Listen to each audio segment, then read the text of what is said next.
आज हम work, power और एनर्जी को कवर करेंगे वन शॉट वीडियो में, और हम इसमें कोशिश करेंगे कि जो बेसिक कॉन्सेप्ट्स हैं उसको डेवलप कर पाए।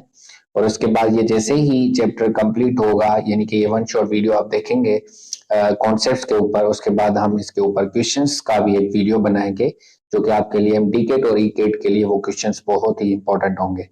ठीक है, तो चलते हैं हम अपने व्हाइट बोर्ड की तरफ। तो सबसे पहले हम वर्क को पढ़ लेते हैं कि वर्क जो होता है फिजिक्स में क्या होता है। तो वर्क का जो फार्मूला है फिजिक्स में वो है F डॉट एस। वर्क जो है वो स्केलर है, ठीक है। वर्क फ्रेम ऑफ रेफरेंस पे डिपेंड करता है, और इसका जो यूनिट होता है केजी मीटर स्क्वायर पर सेकेंड स्क्वायर, एसआई यूनिट, और इसको न्यूटन इंटू मीटर भी पढ़ा जाता है, और इसको जूल भी लिखा जाता है। ठीक है, क्या लिखा जाता है? जूल भी लिखा जाता है। मैं 1 मिनट चेक करूंगा कि वीडियो रिकॉर्ड हो रहा है या नहीं। ओके ठीक है, तो जूल भी पढ़ा जाता है। इसकी डायमेंशन जो होती है वो के K L square P minus 2 होती है। वर्क जो होता है वो पॉजिटिव भी होता है, निगेटिव भी होता है, और जीरो भी होता है। सही है, अच्छा सही। तो ये इसके बारे में हमने ये पढ़ा, ठीक।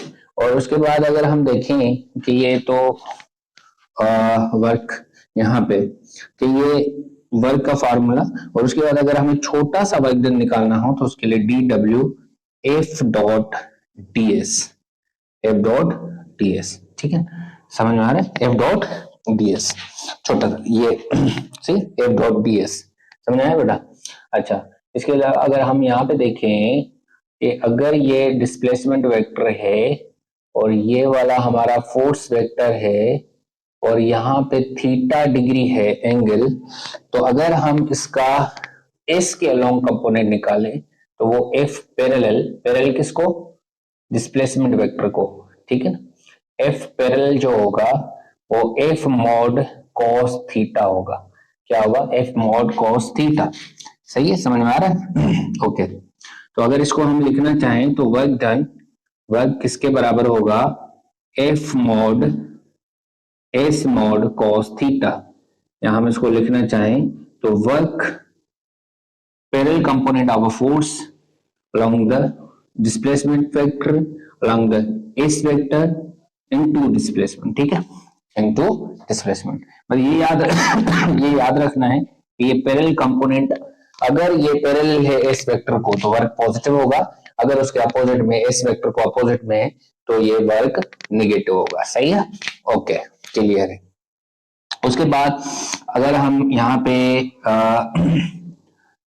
ठीक है,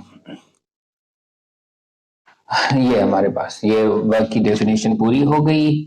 और अब अगर हमने देखना हो क्या चीज इसमें रहती तो नहीं है, सारी चीजें कवर हो चुकी हैं।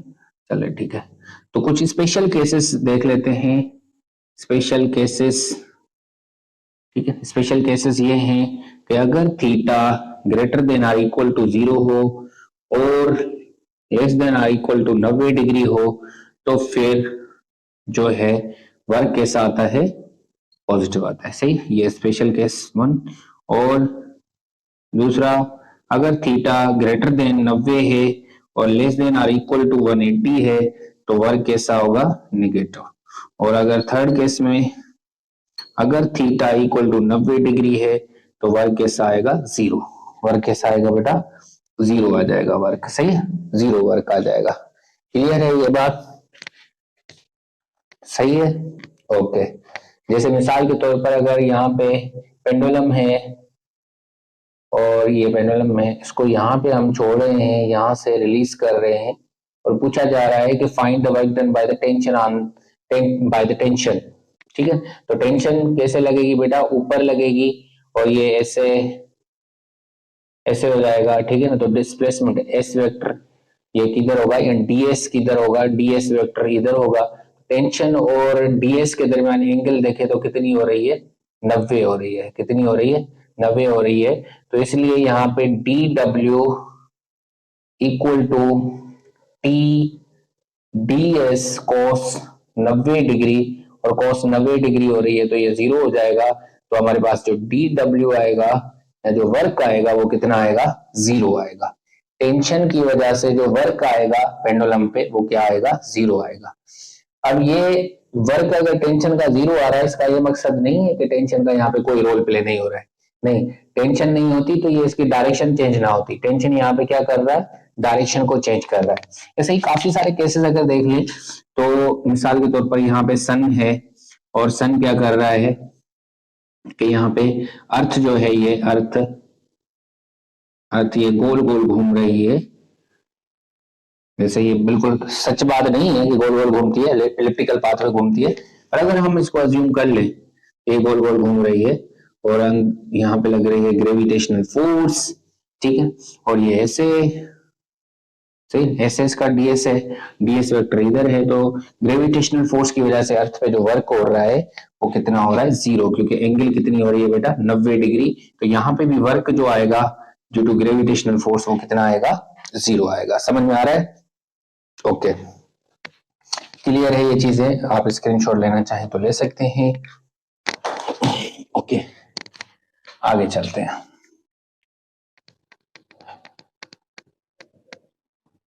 अगर हमारे पास एफ इस तरीके से दिया गया हो ऑर्थोगोनल यूनिट वेक्टर में, एफ एक्स आई कैप, एफ वाई जे कैप, एफ जेड के कैप, ठीक है, तो फिर और एस इस तरीके से दिया गया हो एक्स आई कैप, एस वाई जे कैप और एस जेड के कैप, तो फिर अगर हमसे वर्क पूछा जाए तो हम वर्क निकालेंगे एफ डॉट एस वाले फार्मूले से, लाजमी है इसी फार्मूले से ही निकलेगा डेफिनेटली वर्क।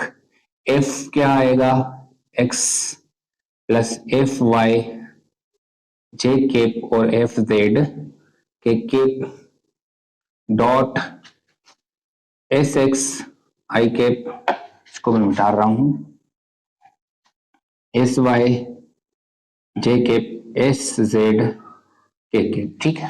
ओके, तो वर्क डन इक्वल टू, यहाँ पे आपको पता है डॉट प्रोडक्ट में सिमिलर वाले बचते हैं, बाकी अगर एक्स को वाई से करेंगे तो वो 0 हो जाता है, ठीक है ना। तो सिर्फ यहाँ पे इसका आंसर क्या आएगा, F X S X F Y S Y F Z और एस जेड। सही है, क्लियर है ये चीजें? आगे चले। ओके, ठीक है। और दूसरी बात, थोड़ी सी छोटी सी बात, कि छोटा सा वर्क डन अगर हमें निकालना हो, छोटा सा वर्क डन, तो उसका फार्मूला आता है एफ डॉट डीएस, ठीक है, एफ डॉट डीएस। अगर टोटल वर्क डन निकालना हो तो हम क्या करते हैं, integrate F dot DS integrate, तो यहाँ पे टोटल वर्क डन निकल आ जाता है। टोटल वर्क डन बराबर होता है इंटीग्रेशन एफ डॉट डीएस, ठीक है। इस फार्मूले को मैं यहाँ पे लिखा रहने दूंगा क्योंकि ये काम आएगा आगे, ठीक है। ओके,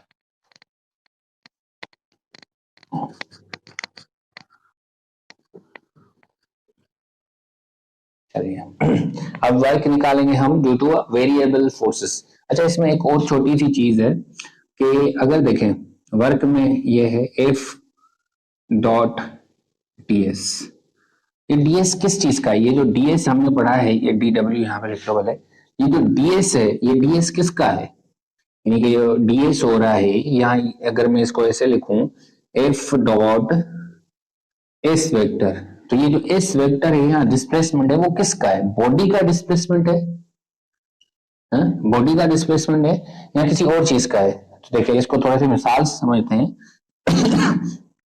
मान लो कि यहाँ पे एक ब्लॉक पड़ा हुआ है, इसके ऊपर हम एक फोर्स लगा रहे हैं, ये एम ब्लॉक पड़ा हुआ है और ये सॉलिड है, ठीक है, ये सॉलिड ब्लॉक पड़ा हुआ है यहाँ पे। दूसरा ये दीवार है, ये वाल है, यहाँ पे भी ये वाल थी और यहाँ पे ये वाल है, और इसके इधर इसके बिल्कुल यहाँ पे ये स्पंज पड़ा हुआ है, क्या पड़ा हुआ है, स्पंज, स्पंज पड़ा हुआ है, ठीक है। इसके ऊपर हमने फोर्स लगाई, ऐसे फोर्स लगाई तो ये ऐसे हो जाएगा, है ना, स्पंज लगा, इस पे हमने ऐसे फोर्स लगाई तो ये क्या ऐसे हो जाएगा, सही है। अच्छा, इधर तो हमारा वर्क डन 0 आया, इधर क्या वर्क आएगा, इधर बॉडी हिली नहीं है, वर्क 0, इधर भी बॉडी हिली नहीं है, इधर ये बॉडी हिली नहीं है, पर यहाँ पे वर्क क्या आएगा, ग्रेटर देन 0, सही है। एक्चुअली में ये जो एस होता है, ये जो डिस्प्लेसमेंट होता है, वो डिस्प्लेसमेंट बॉडी का डिस्प्लेसमेंट नहीं होता, पॉइंट ऑफ एप्लीकेशन का डिस्प्लेसमेंट होता है, कि जहां पे फोर्स जिस पॉइंट पे लग रही है वो कितना मूव करके गई है, सही है। एक्चुअली में हम जो पढ़ते हैं हमें ये बात रियलाइज क्यों नहीं होती, क्योंकि यहाँ पे हमने यहाँ पे फोर्स लगाई इधर, ठीक है ना, यहाँ पे बॉडी ये पहुंच गई और ये बॉडी इधर, क्योंकि हम हमारे नॉर्मली क्या होता है, हमने यहाँ फोर्स लगाई इधर, तो बॉडी का जो डिस्प्लेसमेंट ऑफ बॉडी डिस्प्लेसमेंट और पॉइंट ऑफ एप्लीकेशन का डिस्प्लेसमेंट बराबर होता है नॉर्मली, सही है। 100% हमारे सिलेबस में ऐसे ही है कि पॉइंट ऑफ एप्लीकेशन और बॉडी का डिस्प्लेसमेंट बराबर होता है, जहां पर हम फोर्स लगा रहे हैं उसका डिस्प्लेसमेंट, उस पॉइंट का डिस्प्लेसमेंट और बॉडी का डिस्प्लेसमेंट बराबर आते हैं, इसलिए हमें रियलाइज नहीं होता।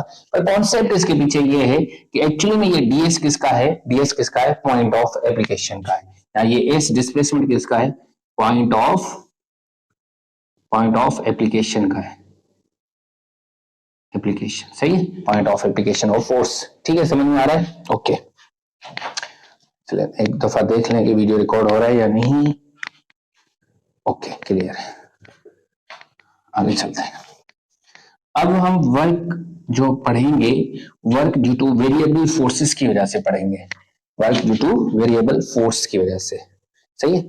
मान लें कि हमारे पास एक ब्लॉक पड़ा हुआ है, ठीक है, एक ब्लॉक पड़ा हुआ है, इसके ये एक्स एक्सिस है, ठीक है, ओके मतलब ये एक्स एक्सिस है, ये मीन पोजीशन है, इधर हम इसके ऊपर लगा रहे हैं फोर्स, ठीक है, फोर्स लगा रहे हैं, यहाँ इसके ऊपर फोर्स लग रही है, इधर एफ ऑफ एक्स फोर्स लग रही है, एक्स डायरेक्शन में फोर्स लग रही है, सही है। अच्छा, और ये फोर्स कुछ इस तरह से है, ये फोर्स ऐसे है, कुछ इधर बना लेते हैं, कुछ नया चीज लिखने को मिलेगा इधर, ठीक है, ये एक्स एक्सिस है, ये हमारा डिस्प्लेसमेंट है, क्या चीज है, डिस्प्लेसमेंट किसका, पॉइंट ऑफ एप्लीकेशन का, और ये क्या है, फोर्स है। फोर्स कुछ ऐसे लग रही है, ऐसे फोर्स लग रही है, मतलब हमने देखा कि ये फोर्स यहाँ पे x1 से लेकर x2 तक फोर्स लगी है, सही। अच्छा, हमने देखा कि ये फोर्स वेरिएबल हो रही है, एक्स एक्सिस के हिसाब से ये वेरिएबल बढ़ रही है, घट रही है, बढ़ रही है, घट रही है, इस बॉडी के ऊपर ये जो फोर्स लग रही है वो कुछ इस फैशन के हिसाब से लग रही है, इस फैशन में लग रही है, सही है तब हम अगर चेस का वर्क निकालें तो हम क्या करेंगे, एक्स पे जाके dx लेंगे, एक्स पे जाके क्या करेंगे, dx लेंगे, एक्स पे जाके dx, इसको डेल्टा एक्स भी मैं बोल सकता हूँ, सही, एक्स पे जाके dx या डेल्टा एक्स लेंगे, सही, यहाँ इधर जाके इधर यहाँ से ऐसे यहाँ से एक्स पे जाएंगे और हम क्या करेंगे, इधर से एक्स पे जाएंगे, एक्स पे जाके क्या करेंगे, dx लेंगे, छोटा सा टुकड़ा, सही, यहाँ पे ये वाला क्या है हमारा x है, और ये क्या है, dx है, या डेल्टा x है, सही है। अच्छा, सही है। अब क्या करेंगे, और यहाँ पे ये वाला क्या है, ये वाला f ऑफ x है, इधर y में f ऑफ x वैल्यू है। अब हम ये करेंगे कि इसका ये वाला जो एरिया है, area of small rectangle, area of small rectangle, area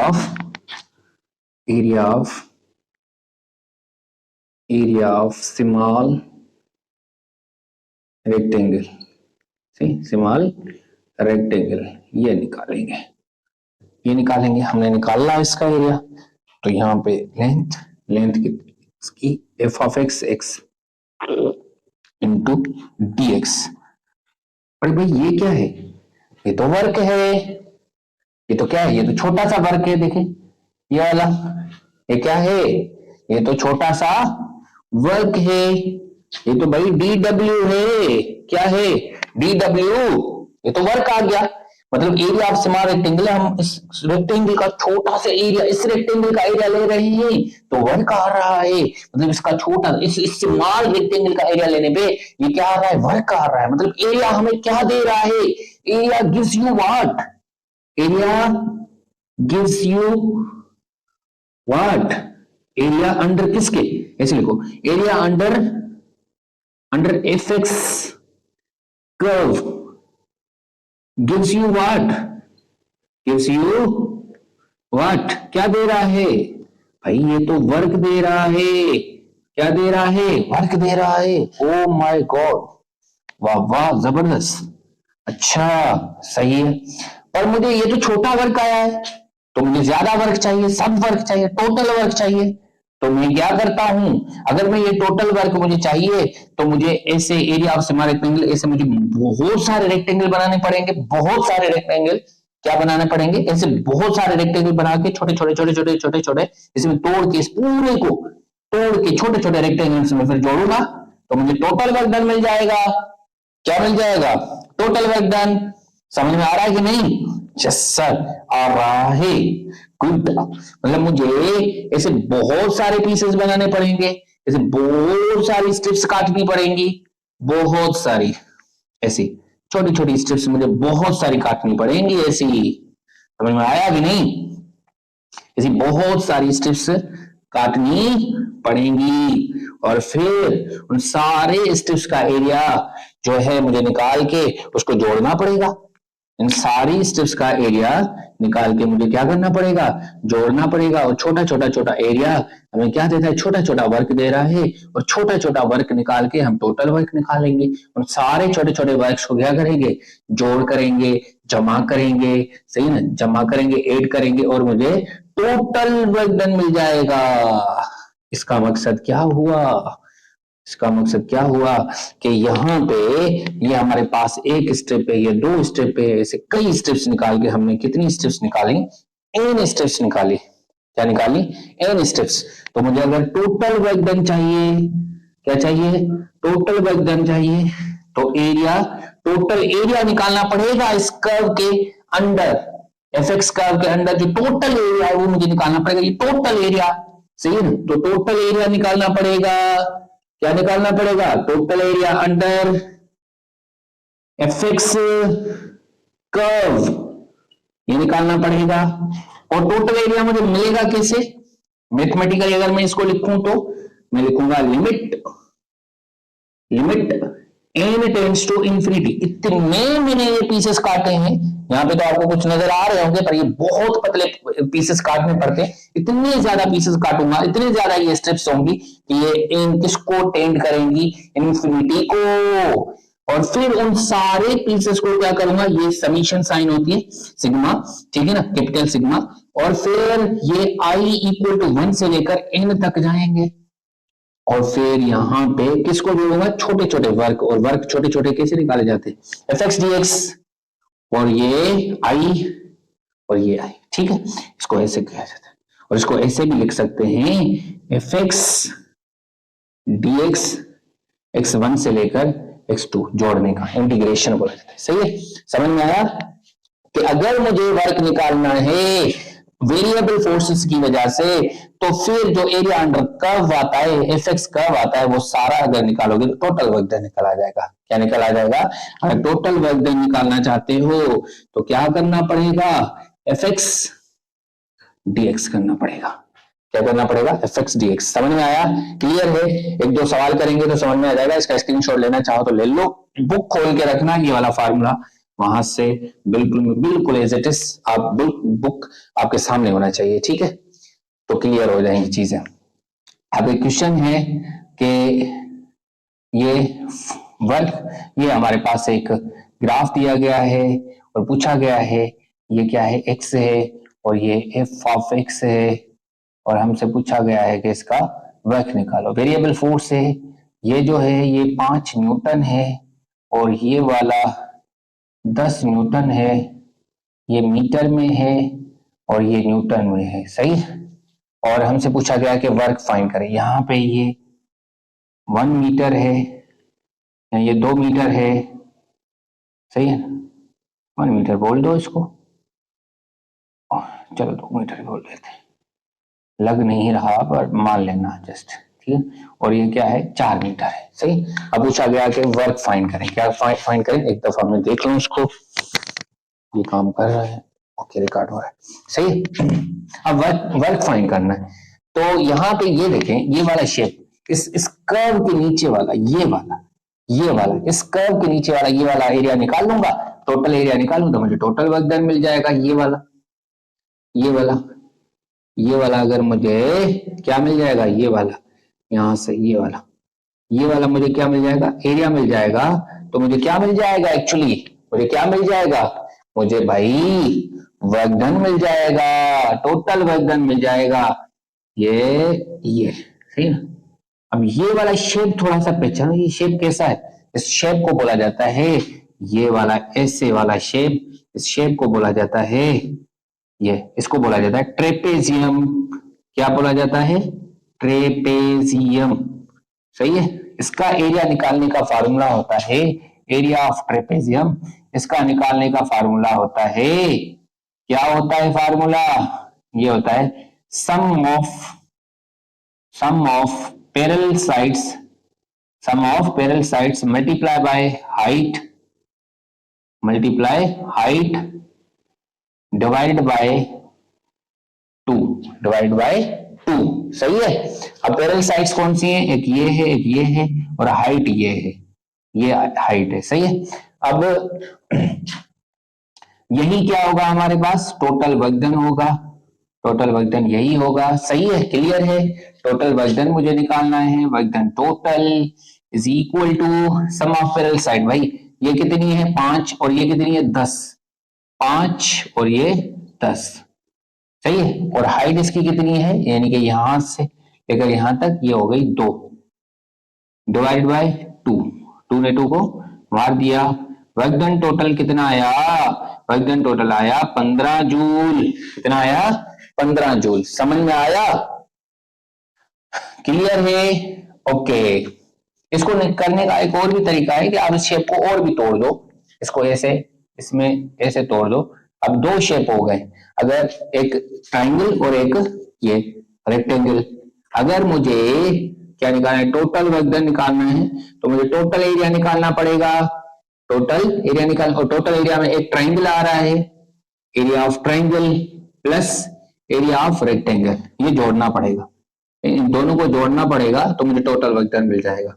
तो वर्क डन टोटल ट्राइंगल का area base multiply by the height in altitude, तो बेस कितना है 5 और ये कितना है 2, सही है, समझ में आ रहा है, डिवाइड बाय 2, सॉरी ये कितना है 2, बेस कितना है भाई, आगे पीछे हो गया, खैर ये 2 और ये कितना है 5, ठीक है, डिवाइड बाय 2, ये ट्राइंगल का area, base multiply by altitude divide by 2। और रेक्टेंगल का एरिया कैसे होता है, लेंथ इनटू विड्थ, तो लेंथ कितनी है 2 इनटू विड्थ कितनी है 5, तो ये 2 ने 2 को मार दिया, 5 ये और 10 ये, कितना हो गया वर्क डन टोटल, कितना हो गया 15 जूल, कितना हो गया फिर से 15 जूल, 15 जूल, समझ में आया, ओके आगे चलते हैं, ओके चले। अब फोर्सेस जो होती हैं, फोर्स जो होती हैं उसके 2 टाइप्स होते हैं, 2 टाइप्स, फोर्सेस के कितने टाइप्स होते हैं, 2 टाइप्स। एक दोज फोर्सेस, ऐसी फोर्सेस, सच फोर्सेस, सच फोर्सेस, ऐसे बोलो, ऐसी forces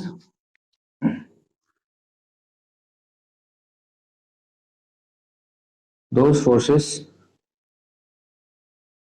to find their works, to find their works, we need to have path, ऐसी फोर्सेस जिनका वर्क फाइंड करने के लिए हमें पाथ की जरूरत पड़े, उस फोर्स को क्या बोला जाता है? Conservative forces. कंजर्वेटिव फोर्सेस, सही है, conservative forces. Those forces to find their works, we do not need to we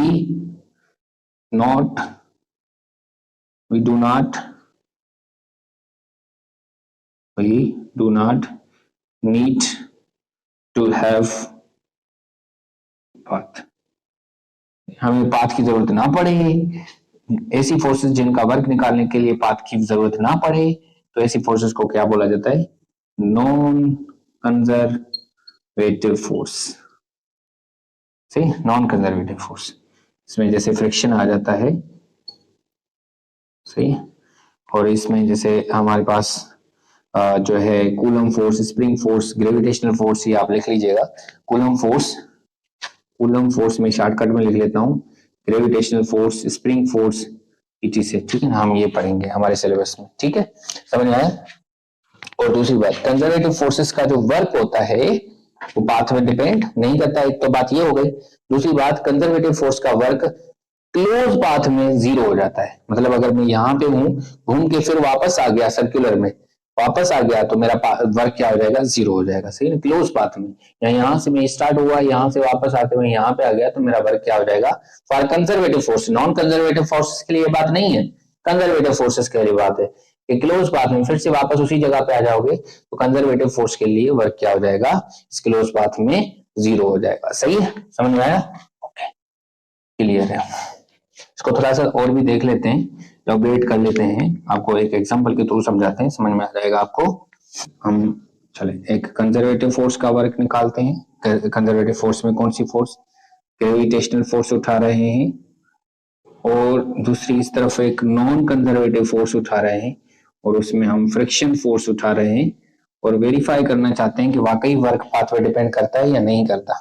ठीक है, चले एक यहाँ पे हम एक एग्जांपल ले रहे हैं, सिनेरियो ले रहे हैं कि हमारे पास एक केज है जिसमें एक मास है, जिसको मुझे ए से लेके बी से लेके सी तक पहुंचाना है, और ये एक मेरा रास्ता हो गया, पाथ हो गया। दूसरी मुझे डायरेक्ट कहां से? ए से सी पे पहुंचाना है, ठीक है।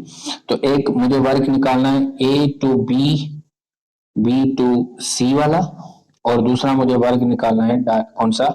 ए टू सी पाथ पे। ये दो अलग अलग पाथ हैं। यहाँ पे मुझे वर्क निकालना है work A to B plus work B to C, दो वर्क्स, ठीक है, ठीक है, मैं फिलहाल मिटा रहा हूं। चले, तो यहाँ पे अगर देखें, इसका मास अगर एम है ब्लॉक का, ये जो मास है मेरे पास, तो एम जी लगेगा नीचे से, इसकी मान लो कि एक्स है और ये वाई है, ये root x square plus Y square होगा, ये थीटा डिग्री है, सही है, ओके। तो इसका मास एम है। अच्छा, एक्स देखें आगे है और एम जी नीचे है, एक्स किधर है? ये इसका मास, ये ए पॉइंट है, इधर लिख लेते हैं। एम जी किधर है बेटा? नीचे है, और एक्स इधर है, एंगल 90 है, तो इसका यहां तक वर्क क्या होगा? जीरो। अब ये ब्लॉक इधर या मास इधर आ गया, एम जी लगेगा नीचे, वाई ऊपर है, angle 90 minus M G Y, total work जो होगा वो कितना होगा? Minus M G Y. अब यहां से थोड़ा सा थीटा को समझ लें कि साइन थीटा किसके बराबर होगा? साइन थीटा होता है opposite side upon hypotenuse. Opposite side क्या है? Y upon under root x square plus Y square, ठीक है। अब मुझे वर्क और दूसरा कौन सा निकालना है? फ्रॉम ए टू सी, सही, ए टू सी वर्क निकालना है, ठीक है। अब ए टू सी निकालना है, तो यहाँ पे एम जी एक यहाँ पे आके मैं ले रहा हूं, एम जी किधर लगेगा? नीचे, सही, एम जी किधर लगेगा? नीचे, क्लियर है, ओके। ये एंगल थीटा थी, सही है, और ये एम जी और एक कंपोनेंट ये वाला, सही है, ये थीटा, ये 90 माइनस थीटा, ये थीटा, सही, ये कौन सा होगा कंपोनेंट, mg cos थीटा, और ये वाला कौन सा कंपोनेंट होगा, mg sin theta, mg sin theta. सही है, तो mg sin थीटा नीचे है, इस तरफ है, और फोर्स डिस्प्लेसमेंट ऊपर है और डिस्प्लेसमेंट ये है। सही है, तो यहाँ पे लिखेंगे mg sin theta, mg sin theta multiply by the displacement, अच्छा एंगल दोनों के दरमियान mg sin थीटा के और under root x square Y square वो किधर है, ऊपर है, इनके दरमियान एंगल कितनी है, 180। सही, और डिस्प्लेसमेंट है under root x square plus Y square. ठीक है, चले minus mg sin theta, sin theta की जगह पे क्या रखेंगे, y upon under root x square plus Y square multiply by under root x square plus Y square, ये और ये कट गया, तो वर्क अगेन से कितना आ गया, माइनस mg वाई। तो देखिए work from A to C और work from A to B to C दोनों बराबर आए हैं, पाथ इंडिपेंडेंट है, पाथ पे डिपेंड ही नहीं कर रहे। अब यहाँ से ऐसे गए हो या ऐसे गए हो, इस पे डिपेंड ही नहीं करते। अब इधर आ जाते हैं कि हमारे पास एक टेबल है, इसका टॉप व्यू दिखा रहे हैं हम, ऐसे टेबल है, इसके ऊपर हम एक इधर से ऐसे जा रहे हैं, ये ऐसे, ठीक है, ऐसे, क्लियर है। अच्छा, ए है, बी पॉइंट है और सी पॉइंट है, और यहाँ पे तो ये एक्स स्क्वायर है, ये वाई स्क्वायर है, ठीक है, और ये कितना होगा, x square plus Y square होगा। क्लियर, ठीक है, ये ब्लॉक है, मुझे इसको इधर लेके जाना है, ऐसे लेके जाना है, तो फ्रैक्शन पीछे लगेगी, दोनों के दरमियान एंगल कितनी होगी, 180।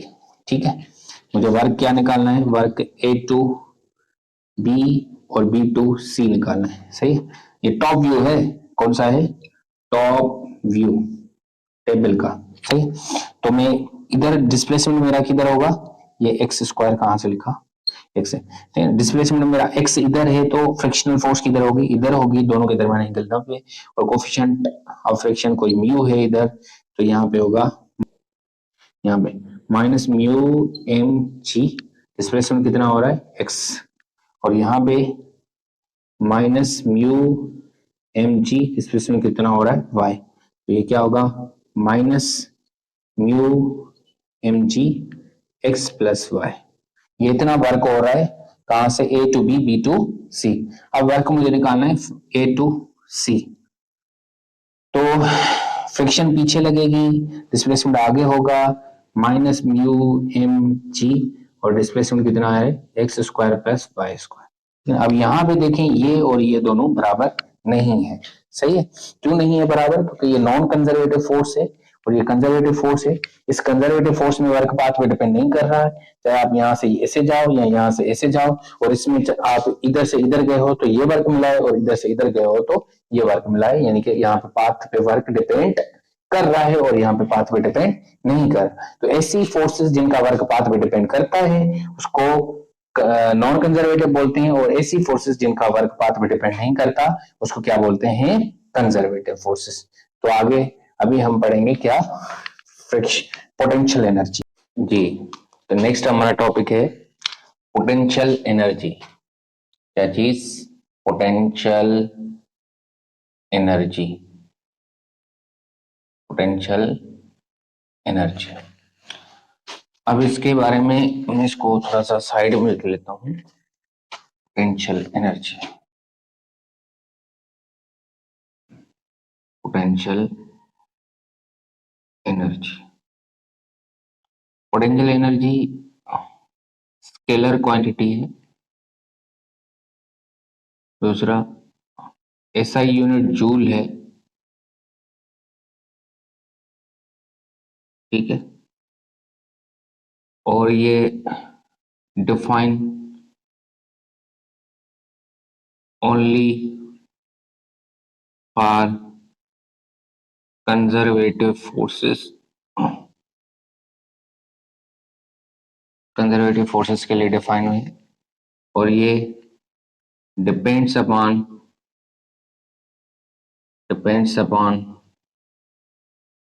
फ्रेम ऑफ रेफरेंस, और डिपेंड्स अपॉन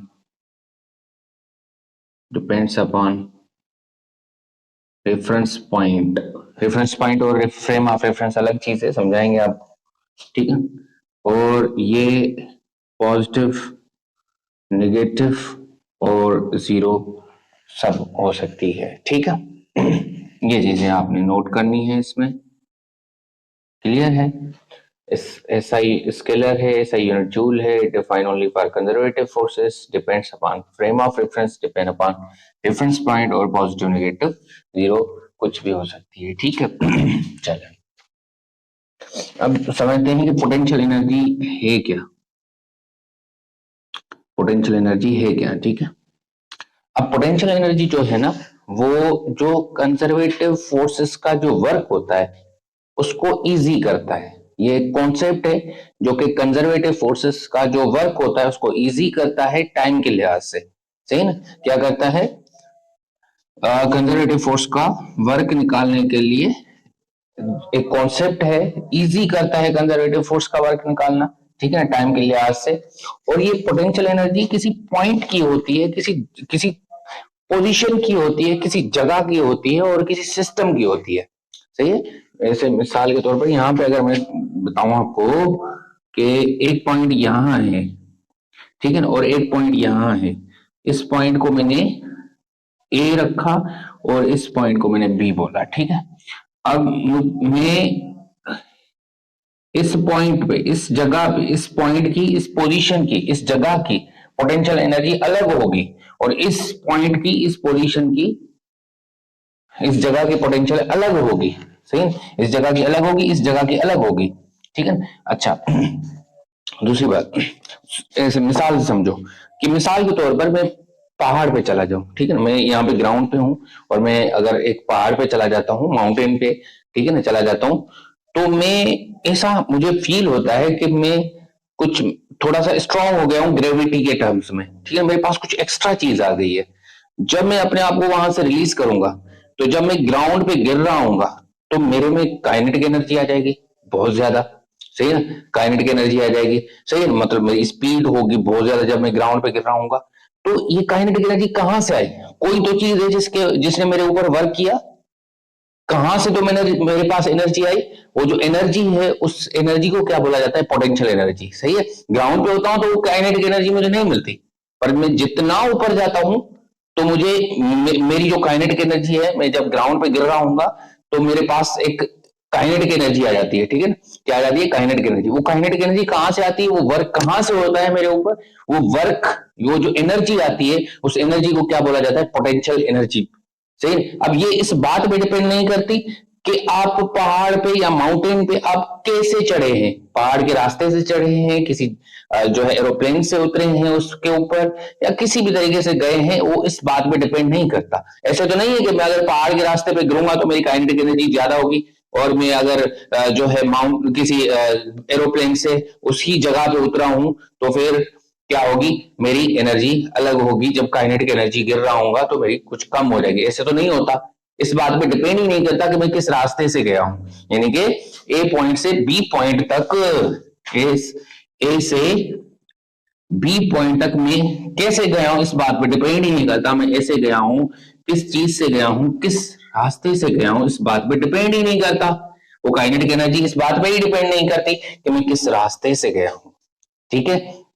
अब अब देखें, मतलब अगर मैं इस पॉइंट पे हूं, इस पॉइंट पे हूं, तो मैं जब अपने आप को यहां से रिलीज करूंगा, तो जब मैं ग्राउंड पे गिर रहा हूँ तो मेरे पास काइनेटिक एनर्जी अलग है, पर जब मैं इस पॉइंट से अपने आप को रिलीज करूंगा, तब मैं जब ग्राउंड पे गिर रहा हूँ तो मेरे पास काइनेटिक एनर्जी अलग होगी। मतलब इस पॉइंट की एनर्जी कुछ अलग है और इस पॉइंट की एनर्जी कुछ अलग है, यानी इस जगह की एनर्जी कुछ अलग है और इस जगह की एनर्जी अलग है, सही है ना। एनर्जी अलग है तभी तो मेरे पास, जब मैं ग्राउंड पे हिट कर रहा हूँ मेरे पास काइनेटिक एनर्जी अलग अलग होगी। वो काइनेटिक एनर्जी अलग अलग क्यों है, क्योंकि मेरे ऊपर काम अलग अलग हुआ है, और वो काम कहां से, किस चीज ने मेरे ऊपर काम किया, मेरे पास कुछ तो एनर्जी होगी। वो एनर्जी कौन सी है, पोटेंशियल एनर्जी। वो कौन सी एनर्जी है, पोटेंशियल एनर्जी, समझ में आया। और ये इस बात पे डिपेंड बिल्कुल नहीं करता कि आप किस रास्ते से गए हो, समझ में आई, क्लियर है, ओके, सही है। तो पोटेंशियल एनर्जी जो होती है, पोटेंशियल एनर्जी जो होती है वो मैं उर्दू में ही लिख लेता हूं, वो किसी जगह की होती है, जगह या पॉइंट या सिस्टम की होती है। सही है, सिस्टम की होती है, उर्दू में लिख लेना। सही है, पोटेंशियल एनर्जी। अब पोटेंशियल एनर्जी किसी पॉइंट की होती है। अगर मैं इस पॉइंट पे हूं तो मेरी एनर्जी है, अगर मैं किसी और पॉइंट पे हूंगा तो मेरी एनर्जी अलग होगी, है ना। इस पॉइंट पे हूं यानी कि for different position, for different position या at a different places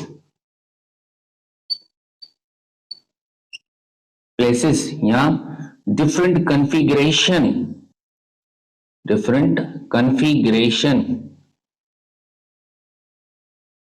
have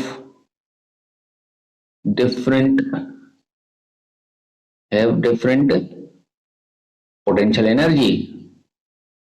सही है, मतलब किसी पोटेंशियल एनर्जी क्या है, किसी जगह की है, किसी पोजीशन की है, किसी सिस्टम की है, किसी कॉन्फ़िगरेशन की है। सही है, अगर उस सिस्टम को थोड़ा सा आगे पीछे सिस्टम को थोड़ा चेंज करोगे तो उसकी पोटेंशियल एनर्जी चेंज हो जाएगी। जगह को तब्दील करोगे तो पोटेंशियल एनर्जी चेंज हो जाएगी।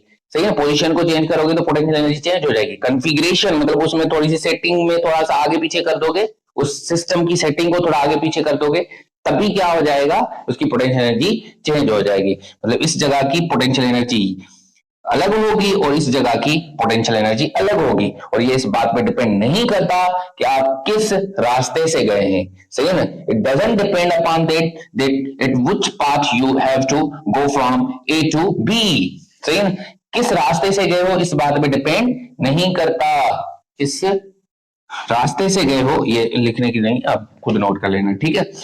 फिर तो यहाँ की पोटेंशियल एनर्जी अलग होगी, मैं रेड पेन यूज कर लेता हूं, यहाँ की पोटेंशियल एनर्जी अलग होगी, इसको मैंने यू आई बोल लिया और इसको मैंने यू एफ बोल लिया, ठीक है।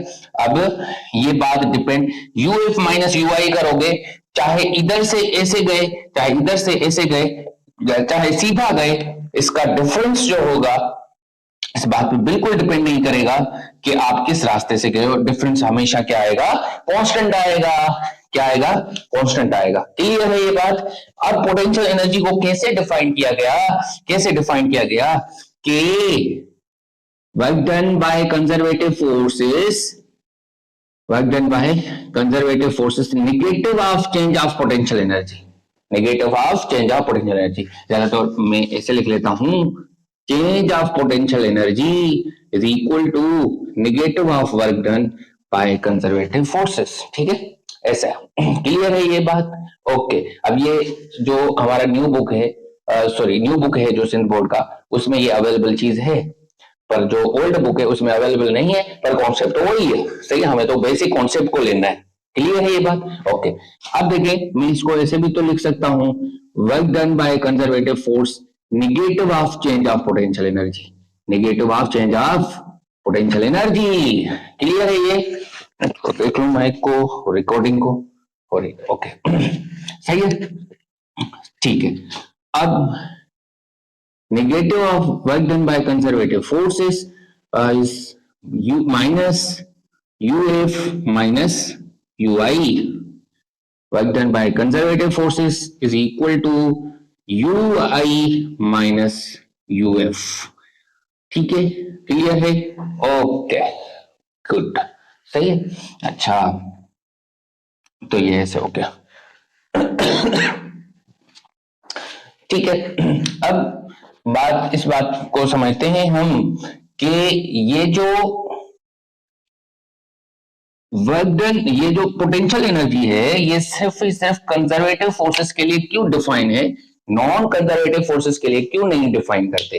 देखिए, अगर हमारे पास ये जो फोर्स होती, अगर यहाँ पे और ये ए है पॉइंट, ये बी पॉइंट है, जल्दी में समझा लेते हैं इसको, ऐसे और इस बात। अगर नॉन कंजर्वेटिव फोर्सेस के लिए पोटेंशियल एनर्जी को डिफाइन करते तो for a particular point we have a different potential energy. क्योंकि वर्क पाथ पे डिपेंड करने लग जाता, वर्क पाथ पे डिपेंड करने लग जाता तो पोटेंशियल एनर्जी डिफरेंट होती फॉर डिफरेंट पाथ्स, ठीक है ना, क्या होती, डिफरेंट होती फॉर डिफरेंट पाथ्स। तो इसलिए हम पोटेंशियल एनर्जी को, मतलब ऐसे होता, मिसाल के तौर पर अगर नॉन कंजर्वेटिव फोर्सेस के लिए हम डिफाइन करते, अगर मैं पहाड़ के रास्ते जाता तो मेरी काइनेटिक एनर्जी अलग होती, सही है, अगर मैं पहाड़ के रास्ते जाता तो मेरी काइनेटिक एनर्जी अलग होती, अगर मैं कहां से आता मैं एरोप्लेन से उतरता पहाड़ पे तो मेरी काइनेटिक एनर्जी अलग होती। मतलब इस चीज पे डिपेंड करने लग जाता कि आप रास्ते किससे गए हो, सेम पॉइंट पे सेम लेवल पे आप किस रास्ते से गए हो, काइनेटिक एनर्जी जब आप गिर रहे होगे यानी कि आपकी काइनेटिक एनर्जी वो उस बात पे डिपेंड करने लग जाती कि आप किस रास्ते से गए हो। तो इसलिए हम इस पोटेंशियल एनर्जी के टर्म को कभी भी डिफाइन नहीं करते फॉर नॉन कंजर्वेटिव फोर्सेस। कभी भी आपने फ्रिक्शन पोटेंशियल एनर्जी नहीं सुना होगा, आपने इलेक्ट्रोस्टैटिक पोटेंशियल एनर्जी सुना है, ग्रेविटेशनल पोटेंशियल एनर्जी सुना है, ठीक है ना, इलास्टिक पोटेंशियल एनर्जी सुना है, तो क्योंकि वो सारी क्या है, कंजर्वेटिव फोर्सेस है, इसलिए क्लियर है। ओके, तो हम ये आप खुद लिख लेना कि हम क्यों नहीं डिफाइन करते, सो कि ये पोटेंशियल एनर्जी का टर्म है वो नॉन कंजर्वेटिव फोर्सेस के लिए क्यों नहीं डिफाइन करते, इसलिए कि for a particular point have a different potential energy because non conservative forces work of non conservative forces depends upon the path, इसलिए क्लियर है, ये आप खुद लिख लेना इसको। ओके, अब चलते हैं आगे हम। अब देखें इधर, मान लें यहां पे हमने क्या किया, एक पॉइंट, एक और पॉइंट, ठीक है, हमने यहां से चले ऐसे, ये ब्लॉक है हमारे पास, ये एम ब्लॉक है, इसको हम यहां तक ले गए, एच हाइट तक, कितना ले गए, एच हाइट तक, ठीक है, क्लियर है, ओके, एच हाइट तक लेकर गए। अब मुझे क्या निकालना है यहाँ पे, ये u i work done by conservative force is equal to you I minus you f, clear है, ओके, तो वर्क डन कितना होगा, अगर मुझे यू एफ निकालना है तो यहां पे ये क्या हो जाएगा, u I minus work done by conservative force. अब अगर इसको मैं लिखूंगा तो वर्क डन कितना होगा, माइनस एम जी एच, क्यों, एम जी किधर लगेगा, नीचे, और एच किधर है, ऊपर, तो हाइट ऊपर है मतलब डिस्प्लेसमेंट ऊपर है, फोर्स नीचे लग रही है, एंगल 180 है, इसलिए माइनस आ जाएगा, सही है, तो यू आई माइनस एम जी एच, तो U F is equal to you I plus M G H. अब देखें, किसी यहां की पोटेंशियल एनर्जी हमने मान लिया कि कोई यू आई है और यहां की पोटेंशियल एनर्जी यू एफ है, सही है, अच्छा, अब किसी पर्टिकुलर पॉइंट की पोटेंशियल एनर्जी निकालने के लिए हमें किसी सर्टेन पॉइंट की एनर्जी का पता होना चाहिए। अगर मुझे किसी पर्टिकुलर पॉइंट की, किसी पर्टिकुलर लेवल की एनर्जी चाहिए, पोटेंशियल एनर्जी चाहिए, तो मुझे किसी सर्टेन पॉइंट की एनर्जी का पता होना चाहिए और वर्क का पता होना चाहिए, सही है ना, वर्क का पता होना चाहिए और किसी पर्टिकुलर पॉइंट की एनर्जी मालूम करने के लिए मुझे वर्क का पता होना चाहिए और किसी सर्टेन पॉइंट की एनर्जी का पता होना चाहिए। तो सर्टेन पॉइंट की एनर्जी कहां से लाएं, तो अगर हमें मालूम है तो हम लिखेंगे, अगर नहीं मालूम है तो हम अज्यूम कर लेंगे वो जीरो है, सही है, हम अज्यूम भी तो कर सकते हैं कि वो क्या है, जीरो है, सही है, समझ में आया कि नहीं, आया सर, ठीक है, for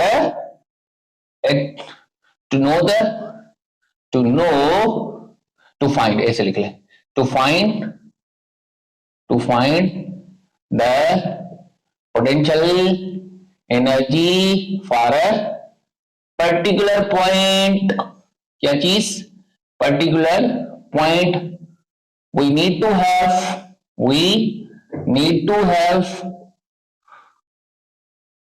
potential energy of a certain point, सही है, सर्टेन पॉइंट, सही है। एक तो इसका पता होना चाहिए, दूसरा किस चीज का पता होना चाहिए, वर्क डन का। क्या? Work done by conservative force, इसका पता होना चाहिए, एक उसका पता होना चाहिए। पर अगर हमें ये तो हम निकाल लेते हैं, ये तो हम निकाल लेते हैं, पर इसका पता नहीं होती है, ठीक है। इसका अगर पता नहीं है, if we don't know, if we don't know, पता होता है हम निकाल लेते हैं, ठीक है। पर अगर हमें नहीं, उसका कोई भी इल्म नहीं है कि उस जगह की पोटेंशियल एनर्जी क्या होगी, तो फिर हम क्या कर लेते हैं, we assume, if we have, अगर देन वी अज्यूम, इसको क्या करते हैं, अगर हमें उस चीज, उस पॉइंट का, उस पॉइंट की, उस लोकेशन का, वो जो इनिशियल पॉइंट होगी, वो जो सर्टेन पॉइंट होगी, उसकी एनर्जी को हम अज्यूम कर लेते हैं, we assume, we assume, we assume, assume zero. नहीं पता है तो क्या हुआ, हम जीरो भी तो अज्यूम कर सकते हैं, हम क्या कर सकते हैं, जीरो भी तो अज्यूम कर सकते हैं। समझ में आया? तो यहाँ की पोटेंशियल एनर्जी हमने कर लिया अज्यूम जीरो, तो यहाँ की पोटेंशियल एनर्जी को हमने क्या अज्यूम कर लिया, जीरो। तो ये आ जाएगा mgh, क्या आ जाएगा, यूएफ को मैंने, अगर मैं यूएफ को यू कंसीडर कर दूं, तो ये u बराबर आ जाएगा mgh। ये mgh कब आया, when we have to assume the potential energy of the certain point is zero, सही है। और हम नॉर्मली हम क्या करते हैं, ग्राउंड पे पोटेंशियल एनर्जी को जीरो कंसीडर कर लेते हैं इन जनरली, सही है, क्लियर है ये, ओके। चले एक और मिसाल देख लेते हैं, समझना। तो इसका मकसद है, क्या मकसद है, आखिर में फाइनली में कंक्लूड करेंगे कि क्या मकसद है इस पॉइंट का, ठीक है।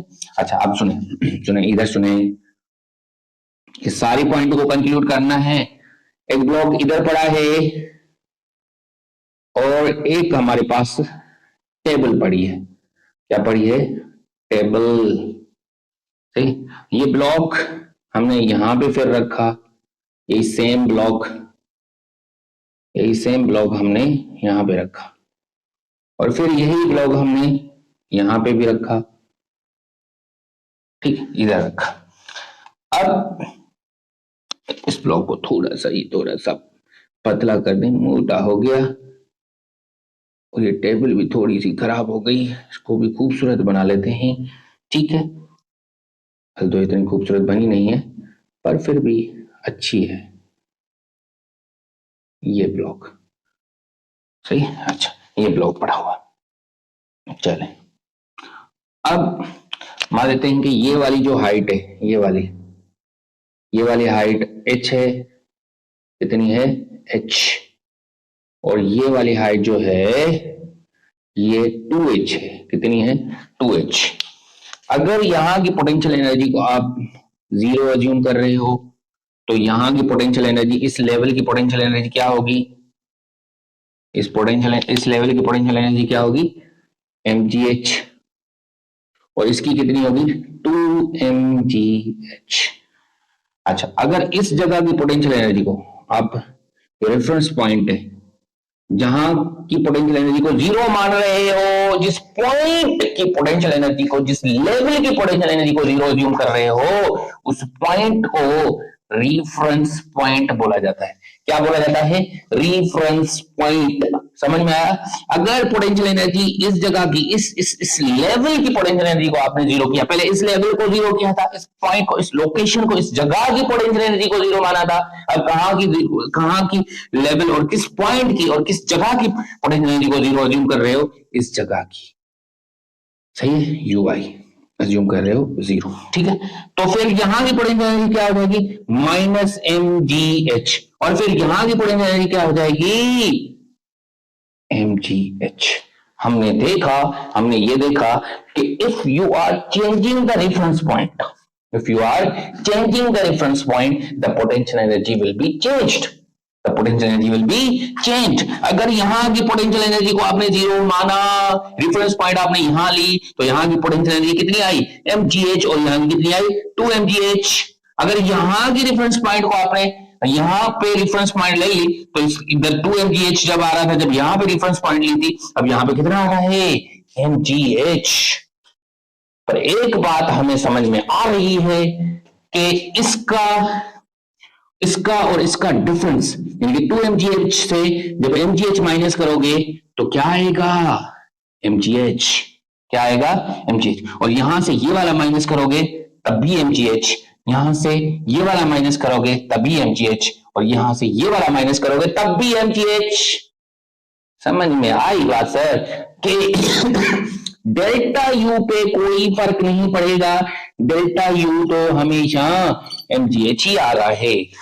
मतलब difference of potential energy, difference of potential energy of two levels is always constant, is always constant. मतलब वो तो इस चीज पे डिपेंड ही नहीं करता कि आपने रेफरेंस पॉइंट कहां पे ली है। हाँ, और potential energy at a particular point is depending upon the certain value at a certain point। सही है ना, उसमें डिपेंड करने लग रही है कि आप पोटेंशियल एनर्जी किसी पॉइंट पे आप निकालना चाह रहे हो, पर्टिकुलर पॉइंट पे निकालना चाह रहे हो, तो जो सर्टेन पॉइंट है, जो एक रेफरेंस पॉइंट है, उस पॉइंट पे डिपेंड करने लग रही है कि आपने वो रेफरेंस पॉइंट कहां पे लिया है। पर डेल्टा यू उस चीज पे डिपेंड नहीं कर रहा, इसलिए मैंने यहां पे लिखा कि क्या चीज डिपेंड्स अपॉन रेफरेंस पॉइंट। किस चीज पे डिपेंड करने लग रही है, रेफरेंस पॉइंट पे डिपेंड करने लग रही, और depends upon frame of reference, frame of reference पे भी डिपेंड करेगी। क्योंकि अगर इसको मैं यहां से देख रहा हूं, कहां से, इसको अगर मैं यहां से देख रहा हूं तो पोटेंशियल एनर्जी अलग है। अच्छा, इसको भी मैं समझाता हूं अलग से, आप इसका स्क्रीनशॉट ले लो तो फिर मैं आगे चलता हूं। ठीक है, क्लियर है? तो देख लेते हैं कि रिकॉर्डिंग हो रही है। ओके, डन है। चलो, ये चीजें भले लिखी रहे, मैं इधर आ जाता हूं। चलो, अब देखो थोड़ी सी चीज कि भाई potential energy u f minus u i is equal to, ऐसे इधर कहां लिखा हुआ था, ये तो चीज, work done by conservative forces is equal to ui minus uf, सही है, या uf is equal to ui minus work done by conservative forces। सही है, एक चीज तो इसको आपने नोट कर देनी है। सही है, दूसरी बात कि uf minus u i is equal to negative of work done by conservative forces. एक तो इस चीज को भी नोट कर देना है। अब हम ये तो समझते हैं कि जो वर्क होता है, वर्क यहां से change in potential energy does not depend upon इस चीज के, does not depend upon reference point. Change in potential energy does not depend upon reference point, पर change in potential energy depends upon reference frame. Reference frame, frame of reference भी बोल सकते हो, reference frame, frame of reference. क्यों? अब देखो change in potential किस पे डिपेंड कर रही है, change in potential energy work done by the conservative force. और हम ये समझ चुके हैं कि वर्क डन जो होता है वो फ्रेम पे डिपेंड करता है। किस पे डिपेंड करता है? फ्रेम पे, फ्रेम ऑफ रेफरेंस पे। अगर कोई चीज, कोई बंदा, कोई चीज यहाँ पे काम कर रही है इस रूम में, मैं ग्राउंड से देख रहा हूं तो मेरे लिए वर्क अलग होगा, और कोई अगर ट्रेन से देख रहा है तो उसके लिए, उस बंदे का वर्क जो कर रहा है उसके लिए अलग होगा। तो अगर ये डिपेंड करने लगेगा तो ये नहीं डिपेंड करेगा, क्या करेगा? डेफिनेटली करेगा। सही है, तो change in potential energy depends upon frame of reference, but change in potential energy does not depends upon the reference point. क्यों? इसका रीजन क्या है? because work done by the conservative force depends upon frame of reference। समझ में आया? Frame of reference वो depend करता है, इसलिए ये डिपेंड करता है। ठीक है, सही है, समझ में आया? ओके, क्या potential energy frame of reference पे डिपेंड करती है? यस, करती है, फ्रेम ऑफ रेफरेंस पे डिपेंड करती है। पोटेंशियल एनर्जी ये जो यूएफ है, ये जो यूएफ है, या इधर से देख लो, ये जो यूएफ है, ये यूएफ फ्रेम ऑफ रेफरेंस पे डिपेंड करती है, depend upon frame of reference और डिपेंड अपॉन, और ये UF also depend upon reference point, इसकी पॉइंट, क्योंकि अगर फ्रेम ऑफ रेफरेंस को चेंज कर दोगे तो ये W ये चेंज हो जाएगा और ये चेंज हो जाएगा तो ये चेंज हो जाएगा। अच्छा, इसको अगर चेंज करोगे तो ये चेंज हो जाएगा, रेफरेंस पॉइंट को चेंज करोगे तो पोटेंशियल एनर्जी में, इसमें किसी पर्टिकुलर पॉइंट की पोटेंशियल एनर्जी में फर्क आ जाएगा। सही है। सो पोटेंशियल एनर्जी यानी कि UF depends upon reference point also, reference point पे भी डिपेंड करेगा, क्योंकि अगर इसकी इस पर सर्टेन पॉइंट की वैल्यू यानी कि रेफरेंस पॉइंट को चेंज करोगे इधर वाली को तो इसमें भी फर्क आ जाएगा। क्लियर है बात? पर चेंज में फर्क नहीं आएगा, चेंज में फर्क नहीं आएगा क्योंकि ये हमेशा कांस्टेंट आएगा। इस वैल्यू को क्या ले रहे हो इससे कोई फर्क नहीं पड़ता, ये वर्क कांस्टेंट आएगा अगर सेम फ्रेम में रहकर आप ये सारी चीजें कर रहे हो तो। ठीक है, क्लियर है ये? जैसे यहाँ पे देख लो कि यहां से लेकर यहां तक वर्क mgh आया है, यहां से लेकर यहां तक वर्क भी mgh आया है। सही है, क्लियर है ये बात? ओके, तो यहाँ पे भी डेल्टा यू अगर निकालोगे तो mgh आएगा, यहाँ पे भी डेल्टा यू निकालोगे तो mgh आएगा, यहाँ डेल्टा यू निकालोगे mgh, यहाँ पे डेल्टा यू निकालोगे तभी mgh आएगा, तभी क्या आएगा? mgh आएगा। क्लियर है? ओके, आगे चलें। ठीक है, क्लियर, मिटा दिया जाए। Okay,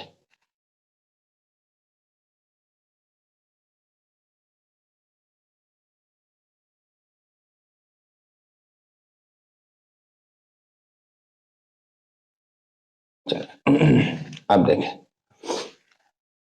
potential energy of spring के लिए। देखो ये भी सवाल काफी सारे आते हैं स्प्रिंग से रिलेटेड, तो मैं जस्ट फार्मूला लिखवाऊंगा आपको इसका। ये मान लो इसकी नेचुरल लेंथ है और ये हमने इसको एलोंगेट किया है, ठीक है ना, एलोंगेट किया हुआ x दूरी, ठीक है, x दूरी हमने इसको क्या किया है? एलोंगेट किया हुआ है, x दूरी यही है, ये नेचुरल लेंथ है और नेचुरल लेंथ से हमने कितना x दूरी हमने इसको एलोंगेट किया हुआ है। क्लियर है? तो अब अगर हमें इसकी क्या चाहिए? पोटेंशियल एनर्जी चाहिए। क्या चाहिए? पोटेंशियल एनर्जी चाहिए। तो पोटेंशियल एनर्जी का जो फार्मूला होगा वो होगा UI UF is equal to, मान लो कि नेचुरल लेंथ पे x1 है, सही है, ऐसे कर दो, ऐसे, ये नेचुरल लेंथ है, ये क्या है? नेचुरल लेंथ, और फिर इसको आगे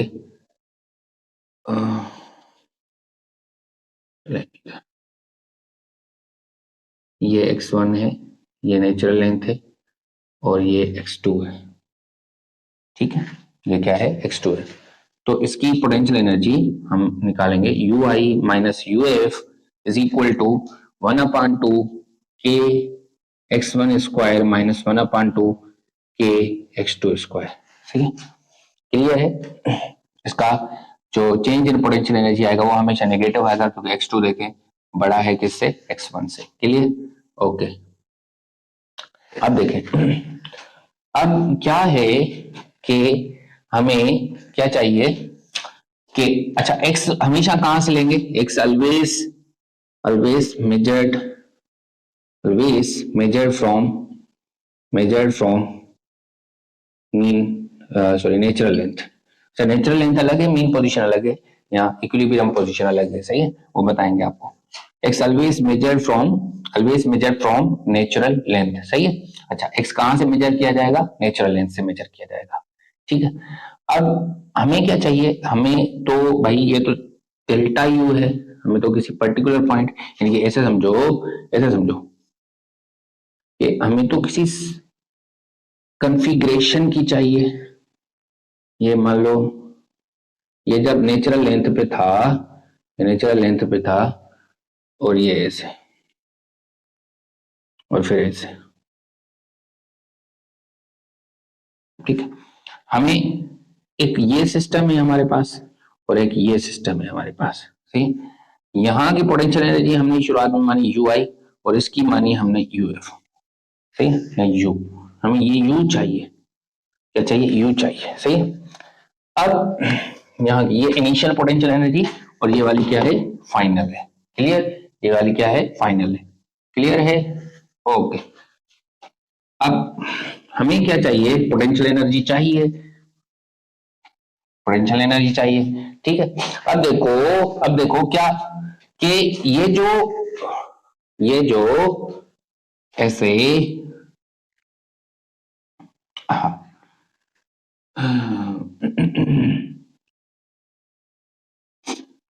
ऐसे ले लेते हैं,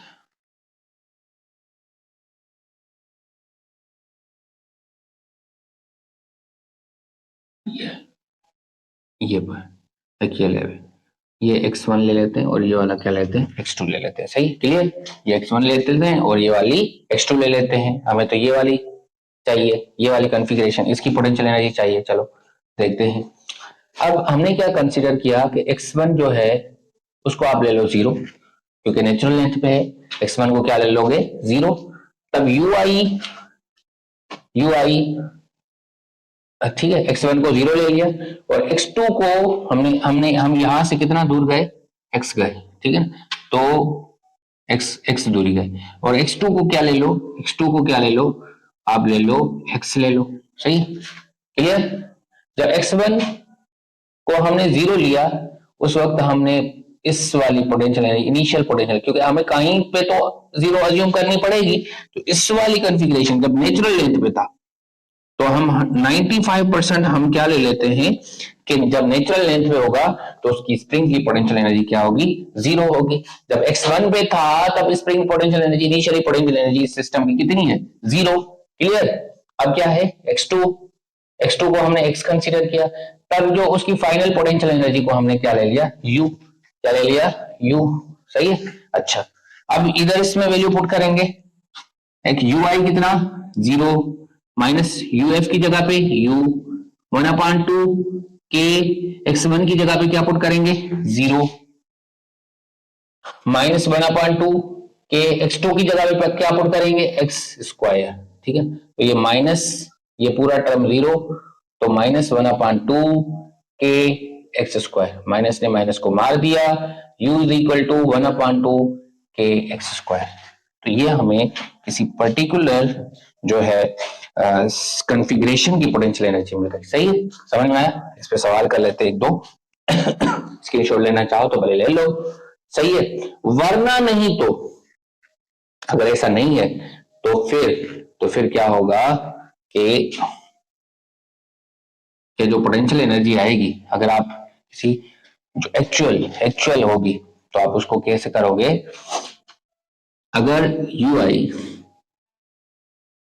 ui को आप 0 कंसीडर नहीं कर, जब x1 पे ये 0 है और ui को आप कंसीडर 0 नहीं कर रहे, तो फिर सही, जो असली होगी 0 कंसीडर नहीं कर रहे और x2 को क्या कंसीडर कर रहे हो, x कर रहे हो और uf को u कर रहे हो, ठीक है ना। तो फिर क्या होगा, ui की जगह पे ui रखना है, सही है ना, ओके। यहाँ ये जब ui मतलब जब कहाँ पे हो, नेचुरल लेंथ पे हो, सही है। अच्छा, तो u natural length minus u is equal to 1/2 k x square minus 1/2 k x square, ठीक है, इसकी जगह पे। तो ये क्या हो जाएगा हमारे पास, ये तो टर्म 0 हो जाएगा, बाकी u natural length minus u minus 1/2 k x square, ठीक है। इसको इधर लेके जाओ, इसको इधर लेके जाओ, तो u क्या आ जाएगा 1/2 k x square plus u natural length. मतलब अगर आप नेचुरल लेंथ पे पोटेंशियल एनर्जी को 0 नहीं अज्यूम कर रहे हो, ये तो आपको फार्मूला ये याद होना चाहिए, ये वाला याद होना चाहिए, मस्ट रिमेंबर ठीक है, अगर नेचुरल लेंथ की पोटेंशियल एनर्जी को जीरो मान रहे हो तो फिर ये वाला फार्मूला बनेगा। अगर नेचुरल लेंथ की पोटेंशियल एनर्जी को जीरो नहीं मान रहे हो तो फिर ये वाला फार्मूला बनेगा। पर 99% केसेस में या 100% केसेस में हमारे पास नेचुरल लेंथ की पोटेंशियल एनर्जी को जीरो माना जाता है। क्या माना जाता है? जीरो माना जाता है। क्लियर है? इसका स्क्रीनशॉट लेना चाहो तो ले लो, फिर आगे चलते हैं। क्लियर? ओके,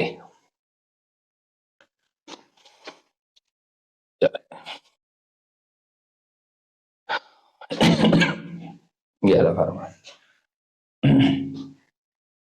अब ये चल रही है।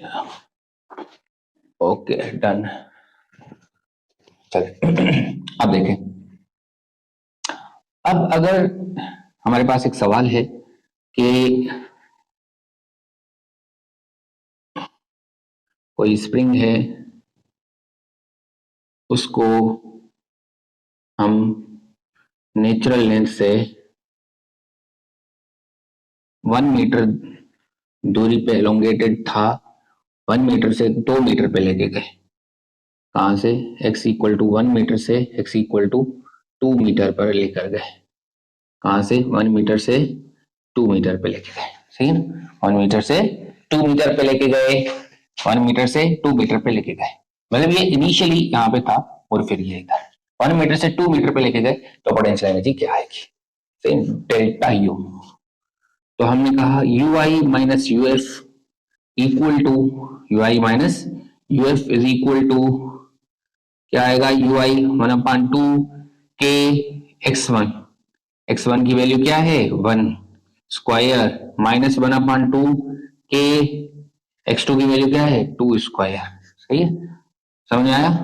U I minus you f equal to 1/2 k common 1 minus 4, तो ये कितना आ जाएगा? U I minus U F is equal to minus 3/2 k, 3/2 के। क्लियर है? ओके, ये इतनी पोटेंशियल, इतनी आई माइनस 3/2 के, माइनस 3/2 के। क्लियर? अच्छा, अब एक और बात समझना, एक और बात समझना कि अगर मैं ये स्प्रिंग यहां से नेचुरल लेंथ से 1 मीटर इधर लेके जाऊं या नेचुरल लेंथ से 1 मीटर में इधर लेके जाऊं, मतलब 1 मीटर में कंप्रेस इधर कर रहा, एलोंगेट कर रहा हूं या तो कंप्रेस करूं, दोनों केसेस में जो u आएगी, u 1/2 के एक्स स्क्वायर आएगी। सही ना? यानी कि अगर मैं इधर जितना लेके जा रहा हूं उतना ही मैं इधर लेके जाऊं, जितना इधर लेके जा रहा हूं उतना ही मैं इधर लेके जाऊं, सिमेट्रिकली जितना इधर लेके जाऊं उतना ही मैं इधर लेके जाऊं, दोनों केसेस में जो पोटेंशियल एनर्जी आएगी वो कितनी आएगी? 1/2 के एक्स स्क्वायर 1/2। अगर नेचुरल लेंथ की पोटेंशियल एनर्जी को जीरो कर रहे हो, नहीं तो वो भी एड होगी। सही है? दोनों केसेस में क्या आएगी? अगर इधर लेके जाओ या इधर लेके जाओ, कंप्रेस करो या एलोंगेट करो, दोनों केसेस में क्या आएगी? 1/2 के एक्स स्क्वायर। सही है? एक सवाल करें? ओके, चलिए और सवाल कि हमारे पास एक स्प्रिंग है, क्या है? स्प्रिंग है, उसको उसको क्या कर रहे हैं? उसको अच्छा, उसको ऐसे 1 मीटर कंप्रेशन से, 1 मीटर कंप्रेशन से नेचुरल लेंथ से, ये इसकी नेचुरल लेंथ ये वाली है, ये वाली इसकी नेचुरल लेंथ है, 1 मीटर कंप्रेशन से 2 मीटर दूरी लेके जा रहे हैं। 1 मीटर कंप्रेशन से नेचुरल लेंथ से 2 मीटर लेके जा रहे हैं। कितना? 2 मीटर। सही है? क्लियर है? हाँ भाई, ओके ओके, ठीक है। मतलब इसे समझो कि ये 1 मीटर और फिर ये 1 मीटर, मतलब हम नेचुरल लेंथ से कितना दूर लेके जा रहे हैं? 2 मीटर। 1 मीटर कंप्रेशन से 2 मीटर तक लेकर जा रहे हैं। सही है? ओके, अब हमें पोटेंशियल एनर्जी निकालनी है और इसकी के की वैल्यू 100 है, तो हमें पोटेंशियल एनर्जी की वैल्यू चाहिए। सही है? U I minus U F, you I initially कितना है? 1/2 के की वैल्यू 100, 1 स्क्वायर माइनस 1/2 के की वैल्यू 100, और कितना लेके जा रहे हैं आगे, हमेशा कहां से लेंगे, नेचुरल लेंथ से, ठीक है, 2 स्क्वायर। चलो u I minus U F is equal to, ये कट गया, ये 50 आया, और ये इधर कट गया, ये कितना आया 50, और ये 4 तो 200, तो यू आई माइनस यू एफ कितना आया माइनस 150 जूल, 150 जूल, सही है, कितना आया माइनस 150 जूल। अच्छा इसको मैं यहां से यहां लेके जाता ना, मैं सिर्फ यहां से यहां लेके जाता, कहां से, यहां से यहां लेके जाता, तब भी आंसर सेम आता, तभी आंसर क्या आता, सेम आता, यानी कि 1 मीटर से 2 मीटर लेके जाता, 1 मीटर से 2 मीटर, यहां से यहां 1 मीटर से 2 मीटर तक लेके जाता, तब भी आंसर सेम आता। क्यों ऐसा हो रहा है समझना भाई, जब आप यहाँ पे थे, इधर जा गए, इधर इधर इधर इधर थे, ठीक है, इनिशियली कहां पे थे, यहाँ पे, समझना मेरी बात गौर से, देखो जब आप कहां पे थे, इधर थे, तो स्प्रिंग की फोर्स किधर थी, स्प्रिंग की फोर्स, स्प्रिंग की फोर्स इधर थी, और डिस्प्लेसमेंट की किधर था, इधर, तो वर्क कैसा आया, पॉजिटिव। जब भाई देखो इधर नेचुरल लेंथ ये है, नेचुरल लेंथ ये है, इससे आप इधर हो, तो स्प्रिंग की फोर्स भी इधर थी, इधर, और डिस्प्लेसमेंट भी किधर था, इधर, सही है, तो वर्क कैसा आएगा, पॉजिटिव, वर्क कैसा आएगा, पॉजिटिव। अब नेचुरल लेंथ से इधर, नेचुरल लेंथ से इधर गए, इधर गए, नेचुरल लेंथ से इधर, ये नेचुरल है, इससे इधर गए, तो स्प्रिंग की फोर्स किधर होगी, पीछे, डिस्प्लेसमेंट किधर हो रहा है, आगे, तो वर्क कैसा होगा, निगेटिव, और क्योंकि सिमेट्री है तो जितना वर्क इधर पॉजिटिव है उतना वर्क इधर निगेटिव है, तो दोनों कैंसिल आउट हो जाएंगे, यानी कि यहां का वर्क तो आपस में कैंसिल हो गया, बाकी ये वाला वर्क बचेगा, बाकी ये वाला वर्क बचेगा, इसलिए अगर यहां से यहां जाओगे फिर भी वर्क क्या आएगा, सेम आएगा। क्लियर है बात, ओके, डन है। एक आखिरी न्यूमेरिकल कर लेते हैं ताकि आपको कॉन्सेप्चुअल क्लियरिटी और भी ज्यादा हो। मान लेते हैं हमारे पास एक स्प्रिंग है, बहुत खूबसूरत सा स्प्रिंग, इसके ऊपर एक एम ब्लॉक पड़ा हुआ है, सही है, एम ब्लॉक पड़ा हुआ है,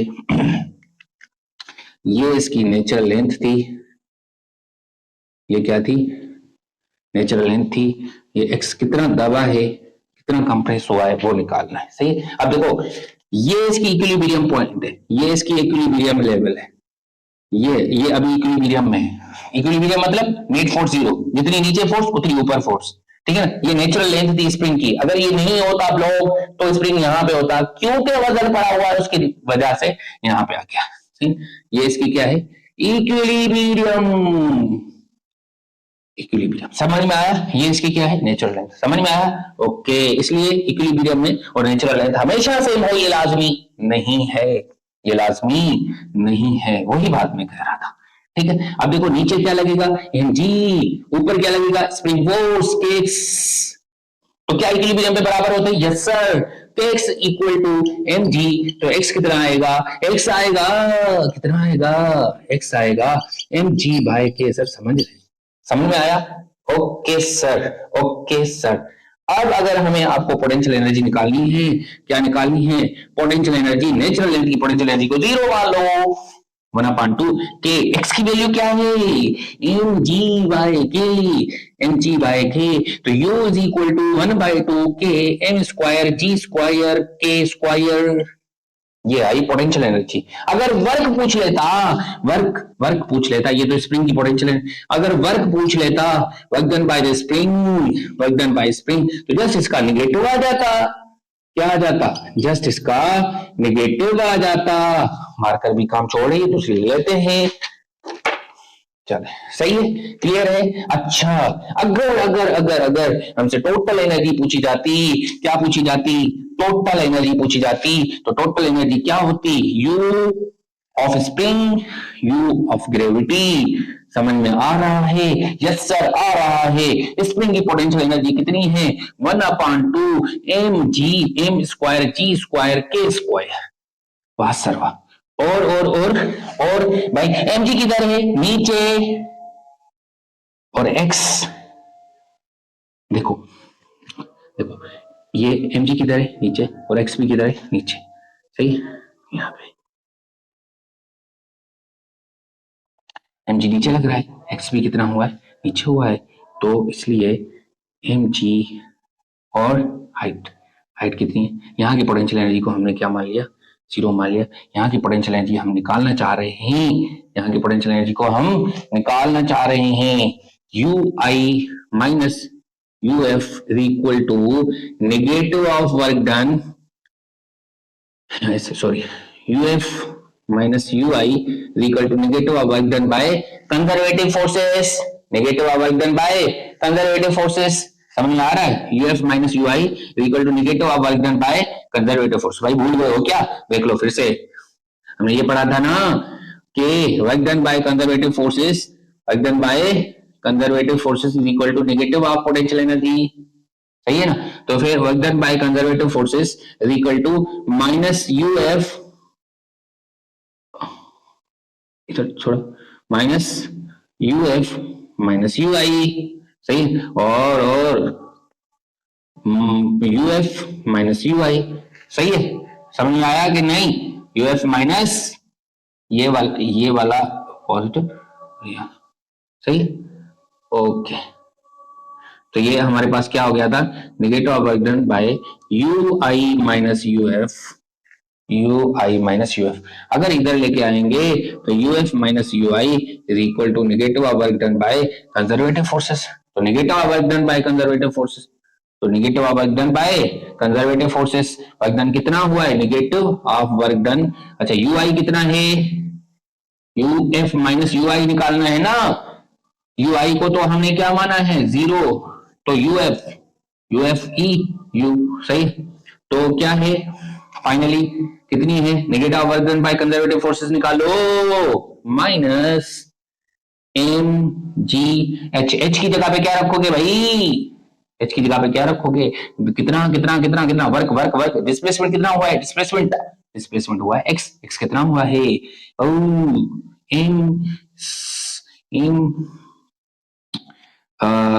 एम जी बाय के, सही है, तो 1/2 M square ji square by K square minus M square ji square by K, थोड़ी छोटी सी गलती हो गई यहाँ पे, के 1/2 के, सही, तो ये के स्क्वायर यहाँ पे कैंसिल हो जाएगा, तो ये m square ji square by 2k minus M square ji square by k, अब यहाँ से आप m square ji square by k common में निकाल सकते हो और आगे सॉल्व कर सकते हो, ठीक है, क्लियर है। नेक्स्ट जो हमारा टॉपिक है वो क्या है, काइनेटिक एनर्जी, क्या चीज, kinetic energy,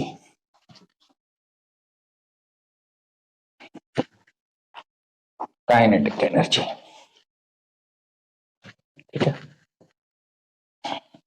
kinetic energy, kinetic energy क्या है, kinetic energy possessed by a system by virtue of its motion, तो पोटेंशियल एनर्जी जो थी वो उसकी कॉन्फ़िगरेशन या उसकी जगह की या पोजीशन की थी, सही, और काइनेटिक एनर्जी क्या है कि मोशन हो, क्या हो, किसी बॉडी के अंदर अगर मोशन है, कोई चल रही है, तो फिर उसमें काइनेटिक एनर्जी है, वो पजेस करती है, सही है। मिसाल के तौर पर अब इसका जो काइनेटिक एनर्जी का जो फार्मूला है वो है 1/2 mv², काइनेटिक एनर्जी स्केलर होती है और इसका यूनिट जूल है, और इसकी वैल्यू हम या 0 होगी या तो पॉजिटिव होगी, नेगेटिव नहीं होगी, वो बहुत सारी चीजें, ठीक है। अच्छा, अब मान लें कि काइनेटिक, यहाँ पे बहुत सारे सिस्टम्स हैं,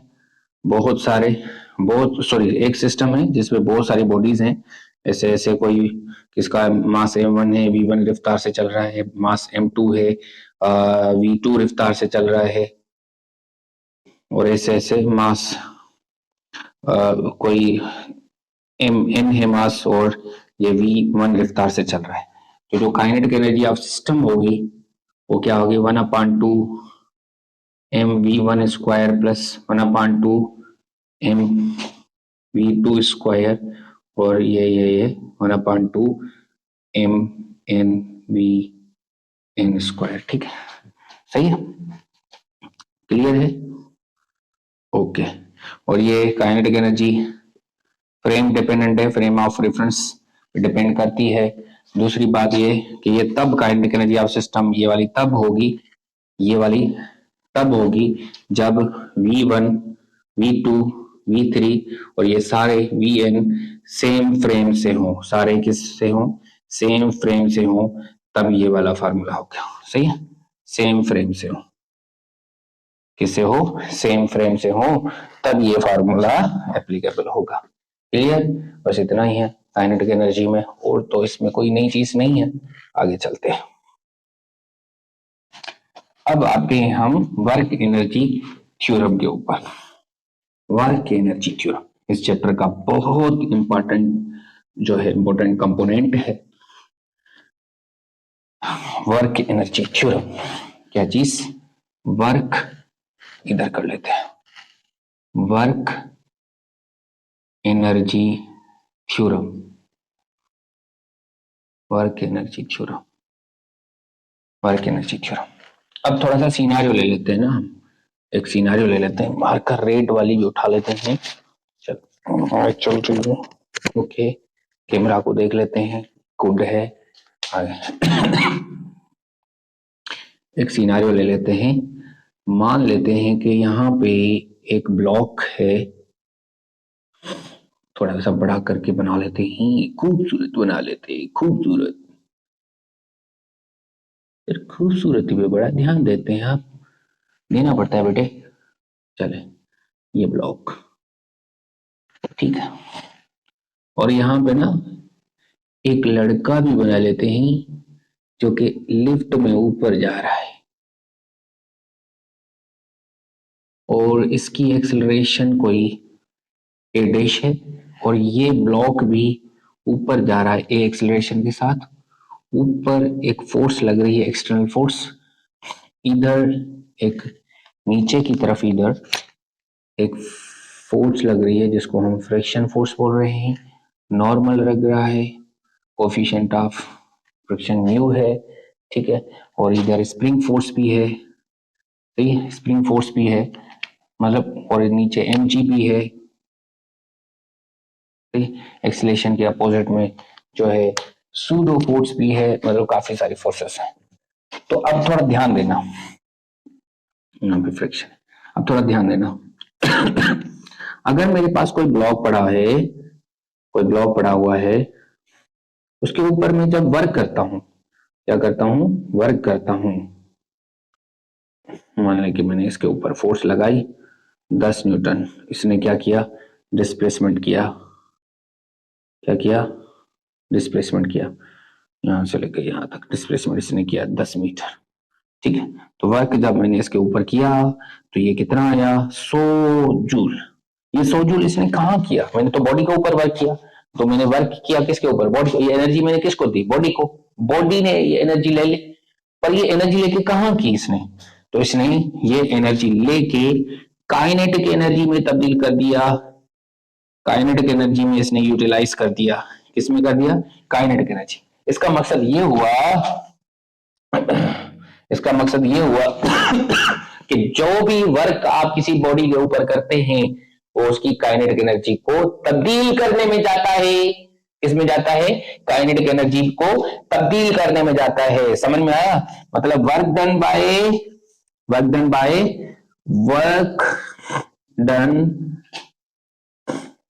बाय ऑल दी फोर्सेस किसमें चेंज होता है, चेंज इन काइनेटिक एनर्जी, उसकी काइनेटिक एनर्जी, सिस्टम की काइनेटिक एनर्जी। बस ये ध्यान रखना है, क्या ध्यान रखना है कि ये दोनों जो वर्क है और change in kinetic energy same frame से होनी चाहिए, कहां से, सेम फ्रेम से, क्लियर है। अच्छा, इधर से ध्यान देना। अब यहां पे देखो तो कितनी फोर्सेस लग रही हैं इसके ऊपर, work done by normal, work done by friction, work done bye spring, work done by gravity, work done by क्या चीज, एक्सटर्नल एजेंट की जो फोर्स है, वर्क डन बाय कितने हो गए, work done by pseudo force, pseudo PC, pseudo force is equal to change in kinetic energy, change in kinetic energy. अब इसमें फ्रिक्शन जो है वो भी एक्सटर्नल एजेंट है, ये वाली एक्सटर्नल एजेंट है, स्प्रिंग भी एक्सटर्नल एजेंट है, सही है। काफी सारे यहाँ पे नॉर्मल भी एक्सटर्नल एजेंट है, पर मैंने सबको लिखा है, ठीक है। ये सारी फोर्सेस ये जो लग रही हैं इस सिस्टम के ऊपर, ये सारी फोर्सेस क्या कर रही हैं, काइनेटिक एनर्जी को चेंज कर रही हैं। क्या कर रही हैं, काइनेटिक एनर्जी को चेंज कर रही हैं। इसको अगर मैं और स्पेसिफाई करके लिखूं तो work done by conservative forces, work done by non conservative forces, work done by work done by external agent force, external forces, work done by pseudo force, ये सारी किसमें तब्दील हो जाती हैं, चेंज इन काइनेटिक एनर्जी में। किसमें, change in kinetic energy में। समझ में आया? ओके सर, समझ में आ गया। चेंज इन काइनेटिक एनर्जी, इसको बोला जाता है work done, work energy theorem. इसको सबको हटा के हम तो ऐसे जनरली लिखते हैं, work done, work done by all the forces, all the forces is equal to change in kinetic energy, is equal to change in kinetic energy। सही है? ओके, समझ में आया सर? समझ में आ गया, जबरदस्त। समझ में आ गया तो गुड है, बहुत अच्छी बात, वाह वाह वाह वाह। चले आगे, अब यूज करते हैं एक और टर्म जिसको बोला जाता है मैकेनिकल एनर्जी। क्या बोला जाता है? Mechanical energy. इसको खूबसूरती से टोटल एनर्जी भी बोला जाता है, टोटल एनर्जी। सही है? ये क्या होता है मैकेनिकल एनर्जी? मैकेनिकल एनर्जी होती है sum of potential energy and kinetic energy. सही ना? Potential energy and kinetic energy, इसको टोटल एनर्जी भी बोला जाता है। और क्या बोला जाता है इसको? टोटल एनर्जी भी बोला जाता है। क्लियर? टोटल एनर्जी भी बोला जाता है। क्लियर है ये? ओके सर, क्लियर है, क्लियर है, वाह वाह, क्लियर है। मैकेनिकल एनर्जी को ई से भी रिप्रेजेंट किया जाता है, टोटल एनर्जी को ई से भी रिप्रेजेंट किया जाता है। ठीक है, अच्छा ये बात है सर, यस। अच्छा अब इधर आ जाओ, work done by conservative forces, work done by non conservative forces, work done by external forces, work done by pseudo forces is equal to change in kinetic energy, मतलब के एफ माइनस के आई। सही है? अब इनको इधर रखो, इसको उधर लेके जाते हैं। Work done by non conservative forces, work done by external forces, work done by pseudo forces, pseudo is equal to के F minus K I minus work done by conservative forces. अब एक और चीज हमने पढ़ी, work done by conservative forces equal होता है इसके माइनस, या ऐसे बोलो U I minus you F के, U I minus you F के। तो सब्स्टिट्यूट कर दो उधर, work done by non conservative forces, work done by external forces, work done by pseudo forces is equal to के F minus K I, minus की जगह इधर क्या रखेंगे हम, U I minus you F, अंदर माइनस को मल्टीप्लाई कर देंगे। Non conservative forces work done by external forces, work done by pseudo forces is equal to के F minus K I U I plus you F. इसको और specify करके लिखें, work done by non conservative forces, work done by external forces, work done by pseudo forces is equal to के F plus U F, minus common ले लें तो क्या हो जाएगा, के आई प्लस यू आई। तो और ये क्या होता है, ये क्या होता है, ये क्या होता है, ये तो टोटल एनर्जी आती है, final total energy minus final mechanical energy minus initial mechanical energy, work done by non conservative forces plus work done by external forces plus work done by pseudo forces is equal to final mechanical energy minus initial mechanical energy. Check करना पड़ेगा कि इसमें camera में आ रहा है या नहीं आ रहा है। ओके गुड है, सही है, डन। आ तो नहीं रहा है, चलो चेक कर लेते, थोड़ा सा नीचे डाउनवर्ड,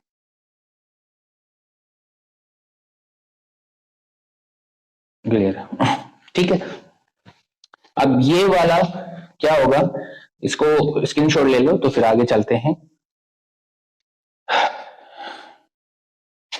चले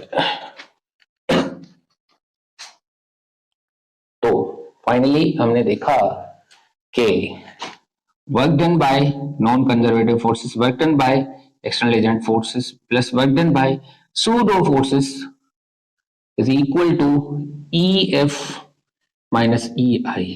तब होता है कि work done by all the forces except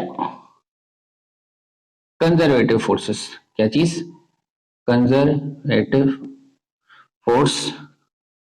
forces equal to change in mechanical energy,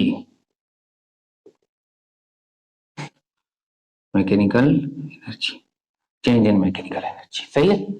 conservative forces वो क्या करती हैं, मैकेनिकल एनर्जी को चेंज करती हैं, सॉरी कंजर्वेटिव फोर्सेस के अलावा बाकी जो भी जो कंजर्वेटिव वर्क के अलावा बाकी जो भी वर्क डन होते हैं वो सारे क्या करते हैं, मैकेनिकल एनर्जी को चेंज करते हैं, क्या करते हैं, मैकेनिकल एनर्जी को चेंज करते हैं। आगे चलें, चलें। अब एक और चीज, क्या सर कितनी चीजें होंगी, बहुत सारी चीजें। अब देखें इधर, work done by conservative forces, work done by external agent forces, work done by non conservative forces, work done by pseudo forces is equal to change in kinetic energy, equal to change in kinetic energy. मान लें कि ये वाले जो work है ना, ये वाले वर्क ये जीरो है, क्या है, जीरो है, तो बाकी क्या बचेगा, work done by conservative forces equal to change in kinetic energy, सही है ना, चेंज इन काइनेटिक एनर्जी। और ये किसके बराबर होता है, ये बराबर होता है u I minus U F is equal to change in kinetic energy, सही है, चेंज इन काइनेटिक एनर्जी। ये इधर चला जाएगा, चेंज इन काइनेटिक एनर्जी को भी अच्छे से करके लिख लेते हैं, मतलब एक्सपेंड करके लिख लेते हैं के आई, सही। तो ये हो जाएगा u I plus k i is equal to के एफ प्लस यू एफ, यानी कि initial mechanical energy is equal to final mechanical energy if net external forces acting on a system is zero, then total energy is conserved। वाह sir वाह, क्या बात कही है, clear है, ओके सर। अगर सिर्फ कंजर्वेटिव फोर्सेस का वर्क हुआ सिस्टम के ऊपर और बाकी एक्सटर्नल फोर्सेस का वर्क जीरो हुआ तो फिर क्या होगा, बाकी सारी फोर्सेस का वर्क अगर जीरो हुआ, सिर्फ कंजर्वेटिव फोर्सेस का वर्क हुआ तो टोटल मैकेनिकल एनर्जी कंजर्व रहेगी, क्या रहेगी, टोटल मैकेनिकल एनर्जी कंजर्व रहेगी, सही है। सिर्फ किसका वर्क हो, सिर्फ किसका वर्क हो, सिर्फ work done by conservative forces, ठीक है, क्लियर है। अब एक और जादू दिखाते हैं आपको, जादू सर, जादू कितने जादू देखे हैं आप। देखो ऐसे work done by internal forces, work done by external forces, work done by क्या pseudo forces, pseudo forces PF लिख लेते हैं, पीएफ भाग किसके बराबर होता है, चेंज इन काइनेटिक एनर्जी। ये सर क्या हुआ, आपने इंटरनल फोर्सेस तो पढ़ाया ही नहीं, work done by internal forces तो आपने पढ़ाया ही नहीं, ये कहां से आ गया सर, देख लेते हैं कहां से आया। देखे देखे देखे सुन, मेरी बात सुनिएगा, मतलब ये इंटरनल फोर्सेस का जो वर्क होता है ना, वो भी काइनेटिक एनर्जी को चेंज करता है। कैसे कैसे कैसे कैसे कैसे सर, कैसे, देखिए समझे समझे, मेरी बात सुनिएगा। मान लेते हैं कि एक क्यू चार्ज पड़ी हुई है और यहाँ पे Q1 चार्ज पड़ी है और ये Q2 चार्ज पड़ी हुई है, सही। एक निगेटिव है, एक पॉजिटिव है, एक नेगेटिव है और एक पॉजिटिव है, सही है। एक नेगेटिव है और दूसरी पॉजिटिव है, क्लियर। अच्छा sir, clear clear clear sir, clear हो गया, वाह वाह, क्लियर हो गया तो जबरदस्त। अच्छा, अब ये एक सिस्टम में पड़े हुए, सिस्टम में पड़े हुए सर, सिस्टम में, हाँ।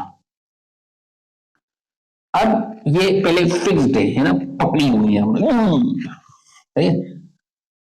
अब इसको हमने, अच्छा ये एक सिस्टम है, सिस्टम काम कर रही है, मैं यस कर रही है, ये भी हो रहा है, सिस्टम है, सही।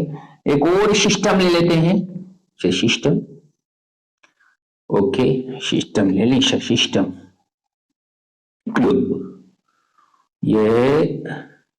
ये ठीक है, एलोंगेटेड है, क्या है इसे, उसे थोड़ा सा एलोंगेटेड का फील भी तो आए सर, इस इतनी इतनी इतनी स्प्रिंग क्लोज बना लिए उसके रिंग्स और एलोंगेटेड बोल रहे, फील भी तो आए, ऐसे थोड़े ये मान ले sir.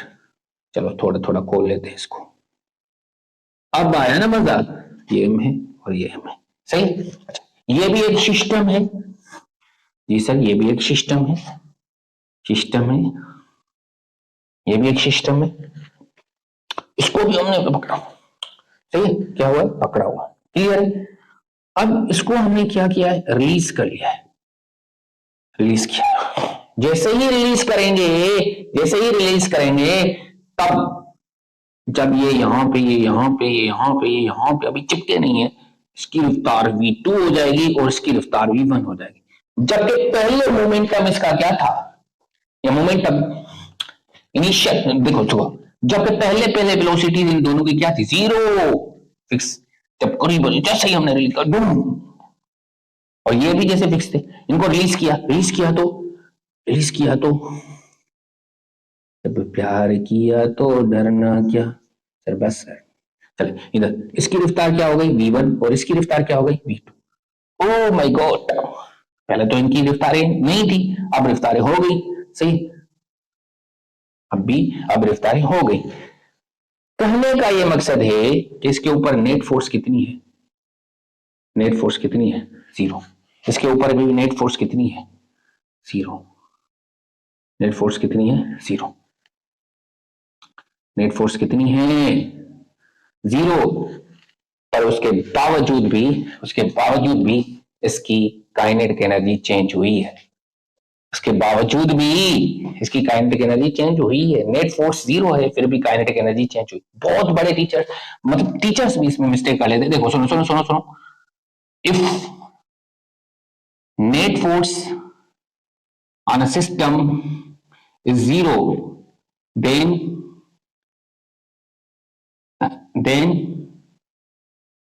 it implies that change in kinetic energy in the system is 0. True or false? If net force on a system is 0, it implies that change in kinetic energy of the system is 0. Yes, true या false? इसका जवाब है false. इसका जवाब क्या है, false भाई। देखो यहाँ पे, देखो इसके ऊपर और तो कोई फोर्स नहीं, तो एक्सटर्नल फोर्स, सूडो फोर्स, हम यहीं पे फ्रेम फुल भी इंटरनल फोर्सेस की वजह से। ये इंटरनल फोर्सेस है भाई, इसके ऊपर तो कोई फोर्स नहीं है। अगर ऊपर से बाहर से देखो इसको इसको इसको इस पूरे सिस्टम को देखो तो इसके ऊपर कोई फोर्स नहीं लग रही, अंदर की फोर्स है, इंटरनल फोर्सेस है, उसकी वजह से इसकी काइनेटिक एनर्जी चेंज हो रही है। उसकी वजह से क्या हो रही है, काइनेटिक एनर्जी चेंज हो रही है इंटरनल फोर्सेस की। कौन मिसाल होता है, बम पड़ा हुआ होता है अचानक से, तो उसके ऊपर तो कोई एक्सटर्नल फोर्स ही नहीं लगती, तो उनके ऊपर उनके जो पार्ट्स होते हैं उनके पास काइनेटिक एनर्जी आ जाती है। इंटरनल फोर्सेस की वजह से, इंटरनल फोर्सेस की वजह से वर्क हुआ, जो चेंज हुआ किसमें, काइनेटिक एनर्जी में। ठीक है, यहाँ पे देखो ये सही। तो नेट फोर्स अगर सिस्टम पे जीरो है, इसका हरगिज ये मकसद नहीं है कि चेंज इन काइनेटिक एनर्जी भी जीरो होगी, हरगिज ये मकसद नहीं है। समझ में आया? तो इंटरनल फोर्सेस की वजह से भी चेंज इन काइनेटिक एनर्जी है। दूसरा सवाल ये है, दूसरा सवाल ये है, क्या क्या सर क्या, दूसरा सवाल ये है, does all internal forces are conservative in nature?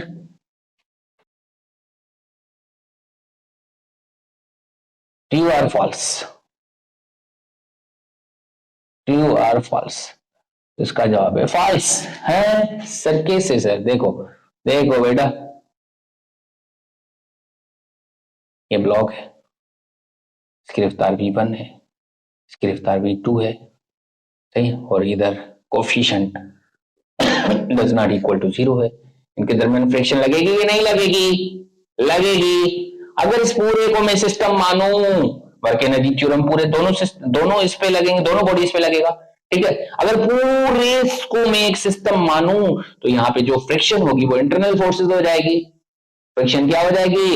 Internal forces हो जाएगी, इंटरनल फोर्स हो जाएगी, और वो भी इनकी वेलोसिटीज को क्या करेगी? फ्रिक्शन क्या करेगी? इनकी वेलोसिटी को चेंज करेगी। फ्रिक्शन क्या करेगी?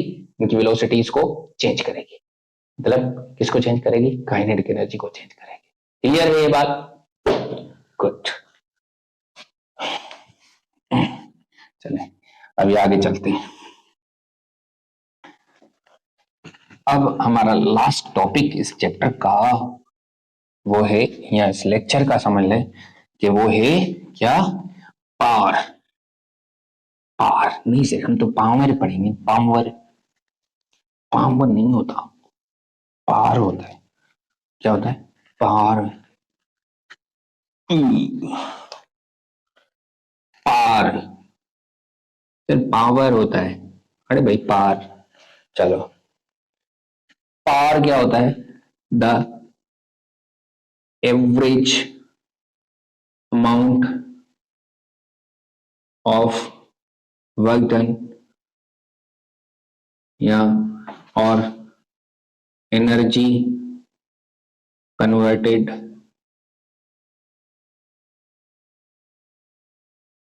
Per unit time, per unit time, इसको क्या बोलते हैं? पावर बोलते हैं। ठीक है, ये एक स्केलर होता है, इसका यूनिट क्या होता है? वाट होता है, जो कि बराबर होता है जूल पर सेकंड के। ठीक है, एवरेज पावर जो होगा, क्या चीज? एवरेज पावर, उसको delta W upon delta T लिखा जाएगा, या डेल्टा ई, या ई एनर्जी पर डेल्टा टी ऐसे भी लिखा जा सकता है, delta E upon delta T ऐसे भी लिखा जा सकता है। और सही है, इसका जो यूनिट होगा वो क्या होगा? जूल पर सेकंड, जिसको हम खूबसूरती से प्यार से वाट भी बोलते हैं। ठीक है, समझ में आया? अच्छा, if 1 joule is work done, is 1 joule energy converted, yeah, if 1 joule work is done in 1 second, उसको क्या बोला जाता है? 1 वाट। क्या बोला जाता है? 1 वाट बोला जाता है। सही है। अच्छा, 1 HP इक्वल टू 746 वाट ये छोटी छोटी चीजें हैं जो कि आपको पता होनी चाहिए। फिर आता है इंस्टेंटेनियस पावर। इंस्टेंटेनियस को ऐसे लिखा जाता है limit delta T approach to zero delta W upon delta T, इसको D W upon D T भी लिखा जाता है। सही है, D W upon D T भी लिखा जाता है। अच्छा, instantaneous power is equal to D W. D W आपको पता है कि इसके बराबर होता है F dot D S upon D T. सही है, तो ये एफ और D S upon D T V ये इंस्टेंटेनियस पावर है। क्या है एफ डॉट वी? क्या है? Instantaneous power is instantaneous power. ठीक है ना, पावर से रिलेटेड इतनी ही चीजें हैं कि हम कितनी रफ्तार से काम कर रहे हैं, जितनी रफ्तार से ज्यादा, जितनी तेज रफ्तार से काम कर रहे होंगे उतना पावर ज्यादा होगा। सही है, जितना तेज रफ्तार से काम करेंगे वो उतना पावर ज्यादा होगा। ठीक है, पावर से रिलेटेड इतनी ही चीजें